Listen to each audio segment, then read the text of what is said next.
हाँ जी दोस्तों, क्लास 11वीं वालिਆਂ ਦਾ ਹੈਗਾ ਵਾ ਹੁਣ ਇਲੈਕਟਿਵ ਪੰਜਾਬੀ ਦਾ ਪੇਪਰ ਯਾਨੀ ਕਿ 94 ਪੰਜਾਬੀ ਦਾ ਪੇਪਰ 14 ਤਰੀਕ ਨੂੰ। ਤਾਂ ਦੋਸਤੋ ਇਸ ਵੀਡੀਓ ਦੇ ਵਿੱਚ ਸਾਡੇ ਕੋਲ ਇੱਕ ਇਹ ਪੇਪਰ ਪਹੁੰਚਿਆ ਵਾ ਵਿਦ ਇਹ ਸੋਲੂਸ਼ਨ ਆ ਤੇ ਪਲੱਸ ਅਸੀਂ ਵੀ ਇਸ ਨੂੰ ਵੈਰੀਫਾਈ ਕਰ ਚੁੱਕੇ ਆ। ਠੀਕ ਹੈ ਜੀ, ਸਾਰੇ ਹੀ ਆਨਸਰ ਅਸੀਂ ਤੁਹਾਨੂੰ ਮਿਲਾ ਕੇ ਵੀ ਦਿਖਾ ਦਾਂਗੇ ਕਿ ਹਾਂ ਇਹ ਆਨਸਰ ਬਿਲਕੁਲ ਕਰੈਕਟ ਹੈਗੇ ਆ। ਤਾਂ ਦੋਸਤੋ ਚਲੋ ਸ਼ੁਰੂ ਕਰਦੇ ਹਾਂ। 11ਵੀਂ ਕਲਾਸ ਦਾ 94 ਪੰਜਾਬੀ, ਠੀਕ ਹੈ, ਮਾਰਚ ਪ੍ਰੀਖਿਆਵਾਂ 2023 ਦਾ ਇਹ ਇੱਕ ਪੇਪਰ ਆ। ਠੀਕ ਹੈ ਜੀ, ਤਾਂ 80 ਨੰਬਰ ਦਾ ਇਹ ਪੇਪਰ ਹੋਣਾ ਵਾ। ਤੁਹਾਨੂੰ 3 ਘੰਟੇ ਦਾ ਸਮਾਂ ਮਿਲੇਗਾ। ਸਭ ਤੋਂ ਪਹਿਲਾਂ ਆਪਾਂ ਦੇਖ ਲੈਂਦੇ ਹਾਂ ਵਸਤੂਨਿਸ਼ਟ ਪ੍ਰਸ਼ਨ ਨੇ। ਠੀਕ ਹੈ ਜੀ, ਤਾਂ ਪਹਿਲਾ ਜਿਹੜਾ ਪ੍ਰਸ਼ਨ ਆ ਉਹ 5 ਅੰਕ ਸੁੰਦਰ ਲਿਖਾਈ ਲਈ ਰੱਖਿਆ ਗਿਆ ਵਾ। ਦੂਸਰਾ ਪ੍ਰਸ਼ਨ ਵਸਤੂਨਿਸ਼ਟ ਨੇ। ਤਾਂ ਦੇਖੋ ਪਹਿਲਾ ਪ੍ਰਸ਼ਨ ਕੀ ਹੈ ਕਿ ਇੱਛਾ ਬਲ ਤੇ ਡੂੰਘੀਆਂ ਸ਼ਾਮਾਂ ਕਵਿਤਾ ਦਾ ਕਵੀ ਕੌਣ ਹੈ? ਤਾਂ ਦੋਸਤੋ ਭਾਈ ਵੀਰ ਸਿੰਘ जी। ठीक है जी, तो देख सकते हो दोस्तों आही वाला प्रश्न है ਤੁਹਾਡਾ ਇੱਛਾ ਬਲ ਤੇ ਡੂੰਘੀਆਂ ਸ਼ਾਮਾਂ ਕਵਿਤਾ ਦਾ ਕਵੀ ਕੌਣ ਹੈ? ਤਾਂ ਦੋਸਤੋ ਉੱਤਰ ਹੈ ਇਸਦਾ ਭਾਈ ਵੀਰ ਸਿੰਘ। ਅਗਲਾ ਦੋਸਤੋ ਪ੍ਰਸ਼ਨ ਕੀ ਹੈ ਕਿ ਗੁਰੂ ਰੂਪ ਗ੍ਰੰਥ ਕਵਿਤਾ ਵਿੱਚ ਨਾਮ ਦਾ ਜਹਾਜ਼ ਕਿਸ ਨੂੰ ਕਿਹਾ ਗਿਆ ਹੈ? ਤਾਂ ਦੋਸਤੋ ਪਰਮਾਤਮਾ ਦਾ ਜਿਹੜਾ ਜਿਵੇਂ ਕਿ ਦੋਸਤੋ ਸ਼੍ਰੀ ਗੁਰੂ ਗ੍ਰੰਥ ਸਾਹਿਬ ਨੂੰ। ਠੀਕ ਹੈ ਜੀ, ਤਾਂ ਦੇਖ ਸਕਦੇ ਹੋ ਦੋਸਤੋ ਇਸ ਦਾ ਆਨਸਰ ਜਿਵੇਂ ਕਿ ਦੇਖ ਸਕਦੇ ਹੋ ਕਿ ਨਾਮ ਦਾ ਜਹਾਜ਼ ਕਿਸ ਨੂੰ ਕਿਹਾ ਗਿਆ ਹੈ? ਤਾਂ ਦੋਸਤੋ ਸ਼੍ਰੀ ਗੁਰੂ ਗ੍ਰੰਥ ਸਾਹਿਬ ਨੂੰ ਜਿਹੜਾ ਹੈਗਾ ਵਾ ਕਿਹਾ ਗਿਆ ਹੈ। ਤਾਂ ਦੋਸਤੋ ਤੁਸੀਂ ਸਿੰਪਲੀ ਇੱਥੇ ਆਹ ਲਿਖ ਦਿਓ ਕਿ ਬਈ ਨਾਮ ਦਾ ਜਹਾਜ਼ ਕਿਸ ਨੂੰ ਕਿਹਾ ਗਿਆ ਹੈ? ਤਾਂ ਦੋਸਤੋ ਸ਼੍ਰੀ ਗੁਰੂ ਗ੍ਰੰਥ ਸਾਹਿਬ ਨੂੰ। ਠੀਕ ਹੈ ਜੀ, ਤਾਂ ਦੇਖ ਸਕਦੇ ਹੋ ਦੋਸਤੋ ਇੱਕ ਆਹ ਵਾਲੀ ਲਾਈਨ ਵੀ ਲਿਖੀ ਹੋਈ ਆ ਕਿ ਪਰਮਾਤਮਾ ਦਾ ਦੋਸਤੋ ਜਿਹੜਾ ਹੈਗਾ ਨਾਮ ਦਾ ਜਹਾਜ਼ ਹੈ। ਠੀਕ ਹੈ ਜੀ, ਤਾਂ ਦੋਸਤੋ ਇੱਥੇ ਤੁਸੀਂ ਪਰਮਾਤਮਾ ਜਾਂ ਫਿਰ ਦੋਸਤੋ ਸ਼੍ਰੀ ਗੁਰੂ ਗ੍ਰੰਥ ਸਾਹਿਬ ਨੂੰ ਲਿਖ ਸਕਦੇ ਹੋ। ਠੀਕ ਹੈ ਜੀ, ਤਾਂ ਦੋਸਤੋ ਤੁਸੀਂ ਬਸ ਇਹ ਪਰਮਾਤਮਾ ਕੱਟ ਦਿਓ, ਸਿਰਫ ਆਹੀ ਲਿਖ ਦਿਓ ਕਿ ਸ਼੍ਰੀ ਗੁਰੂ ਗ੍ਰੰਥ ਸਾਹਿਬ ਨੂੰ ਜਿਹੜਾ ਹੈਗਾ ਵਾ ਨਾਮ ਦਾ ਜਹਾਜ਼ ਕਿਹਾ ਗਿਆ ਹੈ। ਠੀਕ ਹੈ ਜੀ, ਅਗਰ ਤੁਹਾਨੂੰ ਲੱਗਦਾ ਕਿ ਪਰਮਾਤਮਾ ਹੋਣਾ ਚਾਹੀਦਾ ਤਾਂ ਤੁਸੀਂ ਮੈਨੂੰ ਕਮੈਂਟ ਬਾਕਸ ਦੇ ਵਿੱਚ ਦੱਸ ਸਕਦੇ ਹੋ। ਅਗਲਾ ਦੋਸਤੋ ਪ੍ਰਸ਼ਨ ਕੀ ਹੈ? ਅੰਡੇਮਾਨ ਤੇ ਨਿਕੋਬਾਰ ਦੀ ਧਰਤੀ ਤੇ ਸਫ਼ਰਨਾਮਾ ਅੰਸ਼ ਦਾ ਲੇਖਕ ਕੌਣ ਹੈ? ਤਾਂ ਦੋਸਤੋ ਇਹਦਾ ਆਨਸਰ ਦੇਖ ਸਕਦੇ ਹੋ ਦੋਸਤੋ ਕੀ ਹੈ? ਬਰਜਿੰਦਰ ਸਿੰਘ ਹਮਦਰਦ। ਤਾਂ ਆਹ ਦੇਖ ਲਓ ਦੋਸਤੋ ਆਹੀ ਪ੍ਰਸ਼ਨ ਹੈ ਨਾ ਤੁਹਾਡਾ, ਅੰਡੇਮਾਨ ਨਿਕੋਬਾਰ ਦੀ ਧਰਤੀ ਤੇ ਸਫ਼ਰਨਾਮਾ ਅੰਸ਼ ਕਿਸ ਦੀ ਰਚਨਾ ਹੈ? ਤਾਂ ਦੋਸਤੋ ਦੇਖ ਲਓ ਬਰਜਿੰਦਰ ਸਿੰਘ ਜਿਹੜਾ ਹੈਗਾ ਵਾ ਦੋਸਤੋ ਹਮਦਰਦ ਦੀ ਇਹ ਰਚਨਾ ਹੈ। ਠੀਕ ਹੈ ਜੀ, ਅਗਲਾ ਦੋਸਤੋ ਪ੍ਰਸ਼ਨ ਕੀ ਹੈ ਆਪਣਾ ਕਿ ਬਈ ਧੂਏਦਾਰ ਲਿਫਾਫਾ ਕਿਸ ਨੂੰ ਕਿਹਾ ਗਿਆ ਹੈ? ਤਾਂ ਦੋਸਤੋ ਇਹ ਵਾਲਾ ਆਨਸਰ ਜਿਹੜਾ ਜਿਵੇਂ ਤੁਸੀਂ ਦੇਖ ਸਕਦੇ ਹੋ ਇੱਥੇ ਲਿਖਿਆ ਵੀ ਨਹੀਂ ਹੋਇਆ ਹੈ ਅਤੇ ਮੈਂ ਲੱਭਣ ਦੀ ਵੀ ਬਹੁਤ ਕੋਸ਼ਿਸ਼ ਕੀਤੀ ਹੈ, ਇਹ ਮੈਨੂੰ ਲੱਭਿਆ ਨਹੀਂ। ਠੀਕ ਹੈ, ਅਗਰ ਦੋਸਤੋ ਤੁਹਾਨੂੰ ਇਸ ਦਾ ਆਨਸਰ ਪਤਾ ਹੈ ਤਾਂ ਕਮੈਂਟ ਬਾਕਸ ਦੇ ਵਿੱਚ ਦੱਸ ਦਿਓ ਕਿ ਧੂਏਦਾਰ ਲਿਫਾਫਾ ਕਿਸ ਨੂੰ ਕਿਹਾ ਗਿਆ ਹੈ। ਅੱਗੇ ਹੈ ਦੋਸਤੋ ਅਗਲਾ ਪ੍ਰਸ਼ਨ ਕਿ ਪੰਜਾਬ ਦੇ ਲੋਕਾਂ ਦੀ ਜਿਹੜੀ ਹੈਗੀ ਭਾਸ਼ਾ ਕਿਹੜੀ ਹੈ? ਇਹ ਤਾਂ ਤੁਹਾਨੂੰ ਪਤਾ ਹੀ ਹੈ ਕਿ ਪੰਜਾਬੀ ਜਿਹੜੀ ਹੈਗੀ ਪੰਜਾਬ ਦੇ ਲੋਕਾਂ ਦੀ ਭਾਸ਼ਾ ਹੈ। ਅਗਲਾ ਦੋਸਤੋ ਤੁਹਾਡਾ ਪ੍ਰਸ਼ਨ ਕੀ ਹੈ ਕਿ ਹੇਠ ਲਿਖੇ ਪ੍ਰਸ਼ਨਾਂ ਵਿੱਚ ਸਹੀ ਉੱਤਰ ਦੀ ਚੋਣ ਕਰੋ। ਪਹਿਲਾ ਪ੍ਰਸ਼ਨ ਕੀ ਹੈ ਇਹਦੇ ਵਿੱਚ ਕਿ ਲੱਸੀ ਦੀਆਂ ਚਾਟੀਆਂ ਉੱਪਰ ਕੀ ਤਰਦਾ ਹੈ? ਤਾਂ ਦੋਸਤੋ ਇਸ ਦਾ ਆਨਸਰ ਜਿਹੜਾ ਹੈਗਾ ਮੱਖਣ ਆਉਣਾ ਵਾ। ਠੀਕ ਹੈ ਜੀ, ਤਾਂ ਦੇਖ ਸਕਦੇ ਹੋ ਦੋਸਤੋ ਆਹੀ ਪ੍ਰਸ਼ਨ ਹੈ ਤੁਹਾਡਾ ਕਿ ਲੱਸੀ ਦੀਆਂ ਚਾਟੀਆਂ ਉੱਪਰ ਕੀ ਤਰਦਾ ਹੈ? ਤਾਂ ਦੋਸਤੋ ਲੱਸੀ ਦੀਆਂ ਚਾਟੀਆਂ ਉੱਪਰ ਕੀ ਤਰਦਾ ਹੈ? ਤਾਂ ਦੋਸਤੋ ਇਸ ਦਾ ਆਨਸਰ ਜਿਵੇਂ ਤੁਸੀਂ ਦੇਖ ਸਕਦੇ ਹੋ ਮੱਖਣ ਆਵੇਗਾ। ਠੀਕ ਹੈ ਜੀ, ਅਤੇ ਹੁਣ ਅਗਲਾ ਪ੍ਰਸ਼ਨ ਦੋਸਤੋ ਕੀ ਹੈ ਦੇਖੋ ਕਿ ਮਿਲੇ ਮਾਣ ਪੰਜਾਬੀ ਨੂੰ ਕਵਿਤਾ ਵਿੱਚ ਕਵੀ ਪੰਜਾਬੀ ਤੋਂ ਇਲਾਵਾ ਹੋਰ ਕਿਹੜੀਆਂ ਭਾਸ਼ਾਵਾਂ ਦਾ ਗਿਆਨ ਰੱਖਦਾ ਹੈ? ਤਾਂ ਦੋਸਤੋ ਤਿੰਨਾਂ ਦੀ। ਠੀਕ ਹੈ ਜੀ, ਯਾਨੀ ਕਿ ਫਾਰਸੀ ਦੀ ਵੀ, ਉਰਦੂ ਦੀ ਵੀ ਅਤੇ ਅੰਗਰੇਜ਼ੀ ਦੀ ਵੀ। ਠੀਕ ਹੈ ਜੀ, ਅਤੇ ਇਸ ਦਾ ਆਨਸਰ ਤੁਸੀਂ ਆਹ ਦੇਖ ਸਕਦੇ ਹੋ ਆਹੀ ਪ੍ਰਸ਼ਨ ਹੈ ਨਾ ਤੁਹਾਡਾ ਕਿ ਮਿਲੇ ਮਾਣ ਪੰਜਾਬੀ ਨੂੰ ਕਵਿਤਾ ਵਿੱਚ ਪੰਜਾਬੀ ਤੋਂ ਇਲਾਵਾ ਹੋਰ ਕਿਹੜੀਆਂ ਭਾਸ਼ਾਵਾਂ ਦਾ ਗਿਆਨ ਰੱਖਦਾ ਹੈ? ਤਾਂ ਉਰਦੂ, ਫਾਰਸੀ, ਅੰਗਰੇਜ਼ੀ। ਉਰਦੂ, ਫਾਰਸੀ, ਅੰਗਰੇਜ਼ੀ। ਠੀਕ ਹੈ ਜੀ, ਉਰਦੂ, ਫਾਰਸੀ ਅਤੇ ਅੰਗਰੇਜ਼ੀ ਆਹੀ ਇਸ ਦਾ ਆਨਸਰ ਆ, ਯਾਨੀ ਕਿ ਤਿੰਨਾਂ ਦੀ। ਅਗਲਾ ਪ੍ਰਸ਼ਨ ਹੈ ਦੋਸਤੋ ਅਮਰੀਕਾ ਦੀ ਬਹੁ ਗਿਣਤੀ ਆਬਾਦੀ ਕਿਹਨਾਂ ਦੇਸ਼ਾਂ ਦੀ ਹੈ? ਤਾਂ ਦੋਸਤੋ ਯੂਰੋਪੀਅਨ ਦੇਸ਼ਾਂ ਦੀ ਹੈ। ਠੀਕ ਹੈ ਜੀ, ਤਾਂ ਇਸ ਦਾ ਆਨਸਰ ਵੀ ਤੁਸੀਂ ਆਹ ਦੇਖ ਸਕਦੇ ਹੋ। ਤਾਂ ਦੇਖੋ ਕਿਸ ਦੇਸ਼ ਦੇ ਵਸਨੀਕਾਂ ਦੀ ਬਹੁ ਗਿਣਤੀ ਅਮਰੀਕਾ ਵਿੱਚ ਆ ਕੇ ਵਸੀ ਹੈ? ਤਾਂ ਦੋਸਤੋ ਇਹ ਆਨਸਰ ਹੈ ਯੂਰੋਪੀਅਨ ਦੇਸ਼ਾਂ ਦੇ। ਠੀਕ ਹੈ, ਤਾਂ ਦੋਸਤੋ ਇੱਥੇ ਆਪਣਾ ਯੂਰੋਪੀਅਨ ਦੇਸ਼ਾਂ ਦੀ ਆ ਜਾਣਾ ਵਾ। ਅੱਗੇ ਦੋਸਤੋ ਹਰਿਮੰਦਰ ਸਾਹਿਬ ਦੀ ਨੀਂਹ ਪੱਥਰ ਕਿਸ ਨੇ ਰੱਖਿਆ ਸੀਗਾ? ਤਾਂ ਦੋਸਤੋ ਇਹ ਤਾਂ ਆਪਾਂ ਬਚਪਨ ਤੋਂ ਪੜ੍ਹਦੇ ਆ ਰਹੇ ਹਾਂ, ਸਾਈ ਮੀਆਂ ਮੀਰ ਜੀ ਨੇ ਜਿਹੜਾ ਹੈਗਾ ਵਾ ਹਰਿਮੰਦਰ ਸਾਹਿਬ ਜਿਹੜਾ ਹੈਗਾ ਵਾ ਹਰਿਮੰਦਰ ਸਾਹਿਬ ਦਾ ਜਿਹੜਾ ਹੈਗਾ ਵਾ ਨੀਂਹ ਰੱਖਿਆ ਸੀ। ਜਿਵੇਂ ਕਿ ਤੁਸੀਂ ਆਹ ਦੇਖ ਲਓ ਪ੍ਰਸ਼ਨ, ਸ਼੍ਰੀ ਹਰਿਮੰਦਰ ਸਾਹਿਬ ਦੀ ਨੀਂਹ ਕਿਸ ਨੇ ਰੱਖੀ ਸੀਗੀ? ਸਾਈ ਮੀਆਂ ਮੀਰ ਜੀ ਨੇ। ਅਗਲਾ ਦੋਸਤੋ ਆਪਣਾ ਪ੍ਰਸ਼ਨ ਕੀ ਹੈ ਦੇਖੋ ਇੱਥੇ ਕਿ ਬਈ ਤੁਹਾਡਾ ਪਿੰਡ ਦਾ ਪਟੁਹਾਰੀ ਉਪਭਾਸ਼ਾਈ ਰੂਪ ਕੀ ਹੈ? ਤਾਂ ਦੋਸਤੋ ਇਸ ਦਾ ਆਨਸਰ ਹੈਗਾ ਵਾ ਗਰਾ। ਠੀਕ ਹੈ ਜੀ, ਤਾਂ ਦੋਸਤੋ ਦੇਖ ਲਓ ਇਸ ਦਾ ਆਨਸਰ ਆਹ ਦੇਖੋ ਦੋਸਤੋ। ਠੀਕ ਹੈ ਜੀ, ਪਿੰਡ ਦਾ ਕੀ ਆ ਜਾਏਗਾ ਦੋਸਤੋ? ਪਟੁਹਾਰੀ ਸ਼ਬਦ ਗਰਾ। ਠੀਕ ਹੈ ਜੀ, ਯਾਨੀ ਕਿ ਪਿੰਡ ਨੂੰ ਪਟੁਹਾਰੀ ਦੇ ਵਿੱਚ ਦੋਸਤੋ ਗਰਾ ਕਹਿੰਦੇ ਹਨ। ਠੀਕ ਹੈ ਜੀ, ਤਾਂ ਇਸ ਦਾ ਆਨਸਰ ਦੋਸਤੋ ਗਰਾ ਆ ਗਿਆ। ਅਗਲਾ ਦੋਸਤੋ ਕੀ ਹੈ? ਹੇਠ ਲਿਖੇ ਪ੍ਰਸ਼ਨਾਂ ਦੀ ਜਿਹੜੀ ਹੈਗੀ ਆ ਸਹੀ ਜਿਹੜੀ ਹੈਗੀ ਆ ਚੋਣ ਕਰੋ, ਮਤਲਬ ਸਹੀ ਜਾਂ ਫਿਰ ਗਲਤ ਦੀ ਚੋਣ ਕਰੋ। ਤਾਂ ਦੋਸਤੋ ਦੇਖੋ ਪਹਿਲਾ ਪ੍ਰਸ਼ਨ ਕੀ ਹੈ ਕਿ ਹੱਕ ਜਿਨ੍ਹਾਂ ਨੇ ਆਪਣੇ ਆਪ ਲੈਣਗੇ ਖੋ ਕਵ ਸਤਰਾਂ ਦਾ ਸੰਬੰਧ ਪੋਹ ਮਹੀਨੇ ਨਾਲ ਹੈ, ਸਹੀ ਜਾਂ ਗਲਤ? ਤਾਂ ਦੋਸਤੋ ਇਹ ਬਿਲਕੁਲ ਸਹੀ ਆ। ਜਿਵੇਂ ਤੁਸੀਂ ਆਹ ਦੇਖ ਸਕਦੇ ਹੋ ਪ੍ਰਸ਼ਨ ਵੀ ਤੁਹਾਡਾ ਹੈਗਾ ਵਾ ਕਿ ਹੱਕ ਜਿਨ੍ਹਾਂ ਨੇ ਆਪਣੇ ਆਪ ਲੈਣਗੇ ਖੋ ਕਵ ਸਤਰਾਂ ਦਾ ਸੰਬੰਧ ਕਿਹੜੇ ਦੇਸੇ ਮਹੀਨੇ ਨਾਲ ਹੈ? ਤਾਂ ਦੋਸਤੋ ਪੋਹ ਨਾਲ ਹੈ। ਠੀਕ ਹੈ ਜੀ, ਤਾਂ ਇਸ ਲਈ ਦੋਸਤੋ ਇਹ ਵਾਲੀ ਆਪਣੀ ਸਟੇਟਮੈਂਟ ਜਿਹੜੀ ਹੈਗੀ ਆ ਸਹੀ ਹੈ। ਅਗਲਾ ਦੋਸਤੋ ਪ੍ਰਸ਼ਨ ਕੀ ਹੈ ਕਿ ਨਵਜੰਮੀ ਧੀ ਨੂੰ ਪਰਾਇਆ ਧਨ ਉਸਦਾ ਦਾਦਾ ਕਹਿੰਦਾ ਹੈ। ਠੀਕ ਹੈ ਜੀ, ਤਾਂ ਦੋਸਤੋ ਇਹ ਗਲਤ ਆ। ਕਿਉਂ? ਕਿਉਂਕਿ ਦੋਸਤੋ ਜਿਹੜਾ ਹੈਗਾ ਵਾ ਦਾਦਾ ਨਹੀਂ ਕਹਿੰਦਾ ਵਾ ਨਵਜੰਮੀ ਧੀ ਨੂੰ ਪਰਾਇਆ ਧਨ कौन कहता वा दादी कहती है। ठीक है जी, तो दोस्तों यह वाली स्टेटमेंट अपनी गलत है। ठीक है जी, अगला दोस्तों प्रश्न देखो की है कि बई बलवंत गार्गी जिस शहर में जाता है सब तो पहला गुरुद्वारा लभदा है, सही या गलत? दोस्तों यह गलत आ। क्यों? क्योंकि दोस्तों देख सकते हो इसका आंसर किसे जोड़ा है दोस्तों किसी शहर में जाके लेखक सब तो पहला जोड़ा है डैश और डैश लभदा है। तो दोस्तों देख लो की आएगा कैफे ते थिएटर वो लभदा है। ठीक है जी, ਜਿਹੜਾ अपना लेखक है वो दोस्तों जिस भी शहर में जाता है वो सब तो पहला उत्थे कैफे ते थिएटर लभदा है, ना ही गुरुद्वारा। ठीक है जी, ना कि दोस्तों गुरुद्वारा। तो इसलिए ये गलत स्टेटमेंट आ। ठीक है जी, अगे दोस्तों इंग्लैंड में 3 W बड़े ही बेइतरवे मन्ने जाते हैं। तो दोस्तों बिल्कुल सही है ये, आ देख लो आही प्रश्न है, इंग्लैंड में किहड़े 3 W बड़े ही बेइतरवे माने जाते हैं। तो दोस्तों आह वा जिवें कि आंसर इसका वैदर वर्क वूमेन। ठीक है जी, तो दोस्तों ये बिल्कुल ही जी अपनी सही स्टेटमेंट है, यानी कि ट्रू है। अगे दोस्तों अपना अगला प्रश्न देखो। तो दोस्तों अगला प्रश्न देखो कि माझी शब्दावली गाड़ी का टकसाली रूप गड्डी है।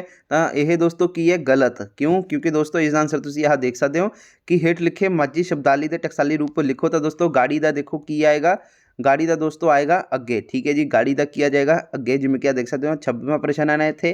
ठीक है जी, 26वें का उत्तर कुंजी देखो की है, उत्तर तो अगे है। ठीक है जी, तो इत्थे दोस्तों इन्होंने की लिखा है वा गाड़ी का दोस्तों की लिखा है इन्होंने गाड़ी का दोस्तों लिखा हुआ वा गड्डी। ठीक है जी, तो दोस्तों यह इसलिए गलत है। ठीक है जी, तो गड्डी नहीं दोस्तों इत्थे अगे आना वा, जिवें तुसीं यहाँ तो दोस्तों देख सकते हो कि गाड़ी लिखा ना, गाड़ी का दोस्तों इन्होंने की दस्या हुआ इत्थे उत्तर इसका, तो गाड़ी का दोस्तों जो टकसाली रूप आ वो अगे है। ठीक है जी, ना कि गड्डी। तो दोस्तों ये गलत स्टेटमेंट हैगी है। ठीक है जी, अगला दोस्तों खाली थावां पर तो देखो पहला की है कि हर मोड़ ते डैश अते हर पैर ते डैश नज़र आउंदा है। ठीक है जी, तो सलीबा अते जिहड़ा हैगा हनेरा नज़र आउंदा है। ठीक है जी, तो यह इसका आंसर है। ठीक है जी, देख सकते हो दोस्तों ये भी असीं लभ्या होया है, हर मोड़ ते दोस्तों जिहड़ा हैगा सलीबा अते जिहड़ा हैगा हनेरा जिहड़ा हैगा नज़र आउंदा है। तो दोस्तों इत्थे सलीबा ते हनेरा आ जाएगा। अगे दोस्तों कमियां दे बेड़े विच दोस्तों जिहड़ा हैगा वा सूरज मगदा रहना चाहिदा है। ठीक है जी, तो दोस्तों इत्थे जिहड़ा हैगा सूरज आंसर आएगा, जिवें तुसीं यहाँ देख सकते हो कि संत राम उदासी कवि सूरज नूं किस थां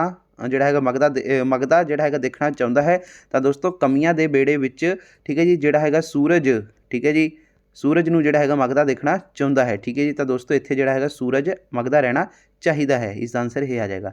ਅਮਰੀਕਾ ਵਿੱਚ ਦੋਸਤੋ ਜਿਹੜਾ ਹੈਗਾ ਵਾ ਡੈਸ਼ ਹੱਥ ਤੁਰਨ ਦਾ ਨੇਮ ਹੈ। ਤਾਂ ਦੋਸਤੋ ਸੱਜੇ ਹੱਥ ਤੁਰਨ ਦਾ ਨੇਮ ਹੈ ਅਮਰੀਕਾ ਦੇ ਵਿੱਚ, ਜਿਵੇਂ ਤੁਸੀਂ ਆਹ ਦੇਖ ਸਕਦੇ ਹੋ कि बई अमरीका विच किहड़े हत्थ तुरन दा नेम है। तो दोस्तों इत्थे आंसर तुसीं देख सकते हो सज्जे हत्थ दा। ठीक है जी, तो दोस्तों इत्थे जिहड़ा हैगा सज्जे हत्थ दा जिहड़ा हैगा आंसर आ जाएगा। अगे दोस्तों अमीर घरां विच दोस्तों सवेरे जिहड़ा हैगा वा 9-9:30 बजे तो पहला उठण दा रुझान नहीं है। ठीक है जी, तो देख लो दोस्तों आही है ना अपना प्रश्न, अमीरा घरां विच दोस्तों सवेरे डैश यानी कि 9-9:30 बजे तो पहला उठण दा रुझान नहीं है। तो दोस्तों इत्थे जिहड़ा हैगा 9-9:30 आ जाएगा। अगे दोस्तों नुक्स दा जिहड़ा हैगा मलवई उपभाषाई रूप की है। तो दोस्तों नगोच है। ठीक है जी, जिवें तुसीं यहाँ देख सकते हो।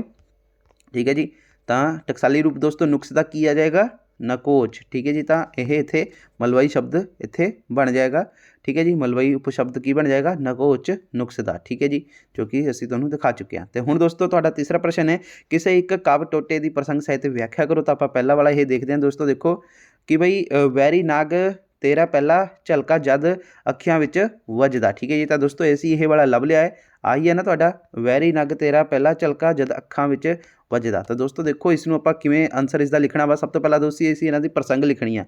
यह काव्य टुट आधुनिक पंजाबी काव्य झलकां ते इतिहास पुस्तक विच दर्ज जिहड़ी हैगी भाई वीर सिंह दी लिखी हुई कविता वैरी नाग दा पहला झलका विचों लिया गया है। यह कविता दोस्तों जिहड़ी हैगी आ भाई साहब ने कश्मीर दे जिहड़े हैगे चश्मे वैरी नाग दी जिहड़ी हैगी आ विश्वादाई कुदरती सुंदरता तो प्रभावित होकर लिखी है। उसकी कुदरता सुंदरता विच उन्हां नूं जिहड़ा हैगा कादर दा स्वरूप झलका दिखाई दिंदा है। व्याख्या देखो किस तरह है, भाई साहब वैरी नाग चश्मे नूं संबोधित करते हुए लिखते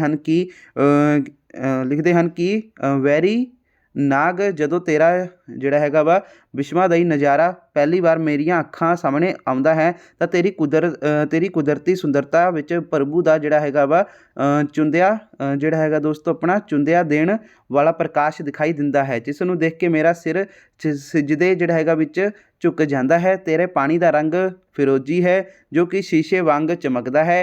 ਤੇ ਉਸ ਦੀ ਜਿਹੜੀ ਹੈਗੀ ਝਲਕ ਮੋਤੀਆਂ ਵਰਗੀ ਹੈ ਤੇ ਤੇਰੀ ਇਹ ਅਦਭੁਤ ਤੇ ਰਵੀ ਸੁੰਦਰਤਾ ਵਾ, ਠੀਕ ਹੈ ਜੀ, ਉਹ ਰੂਪ ਵਿੱਚ ਜਬਜ ਹੁੰਦੀ ਜਾਂਦੀ ਹੈ ਤੇ ਉਸ ਨੂੰ ਦੇਖ ਕੇ ਕੀ ਹੈ, ਦਿਲ ਜਿਹੜਾ ਹੈਗਾ ਰੱਜਦਾ ਨਹੀਂ ਹੈ, ਠੀਕ ਹੈ। ਤੇ ਦੋਸਤੋ ਇਹ ਇੱਥੇ ਆਨਸਰ ਹੋ ਗਿਆ। ਹੁਣ ਅਗਲਾ ਦੇਖ ਲੈਂਦੇ ਆ। ਤਾਂ ਦੋਸਤੋ ਆਹ ਵਾਲਾ ਜਿਹੜਾ ਤੁਹਾਡਾ ਹੈਗਾ, ਵੱਡੀਆਂ ਉਮਰਾਂ ਦੇ ਦੁੱਖ ਵਡੇਰੇ ਸੂਰਜ ਵਾਂਗ ਜਲੰਦੇ। ਤਾਂ ਦੋਸਤੋ ਇਹ ਵਾਲਾ ਮੈਂ ਕਾਫੀ ਲੱਭਣ ਦੀ ਕੋਸ਼ਿਸ਼ ਕੀਤੀ, ਬਟ ਦੋਸਤੋ ਮੈਨੂੰ ਨਹੀਂ ਲੱਭ ਪਿਆ ਇਹਦਾ ਸੋਲੂਸ਼ਨ, ਠੀਕ ਹੈ ਜੀ।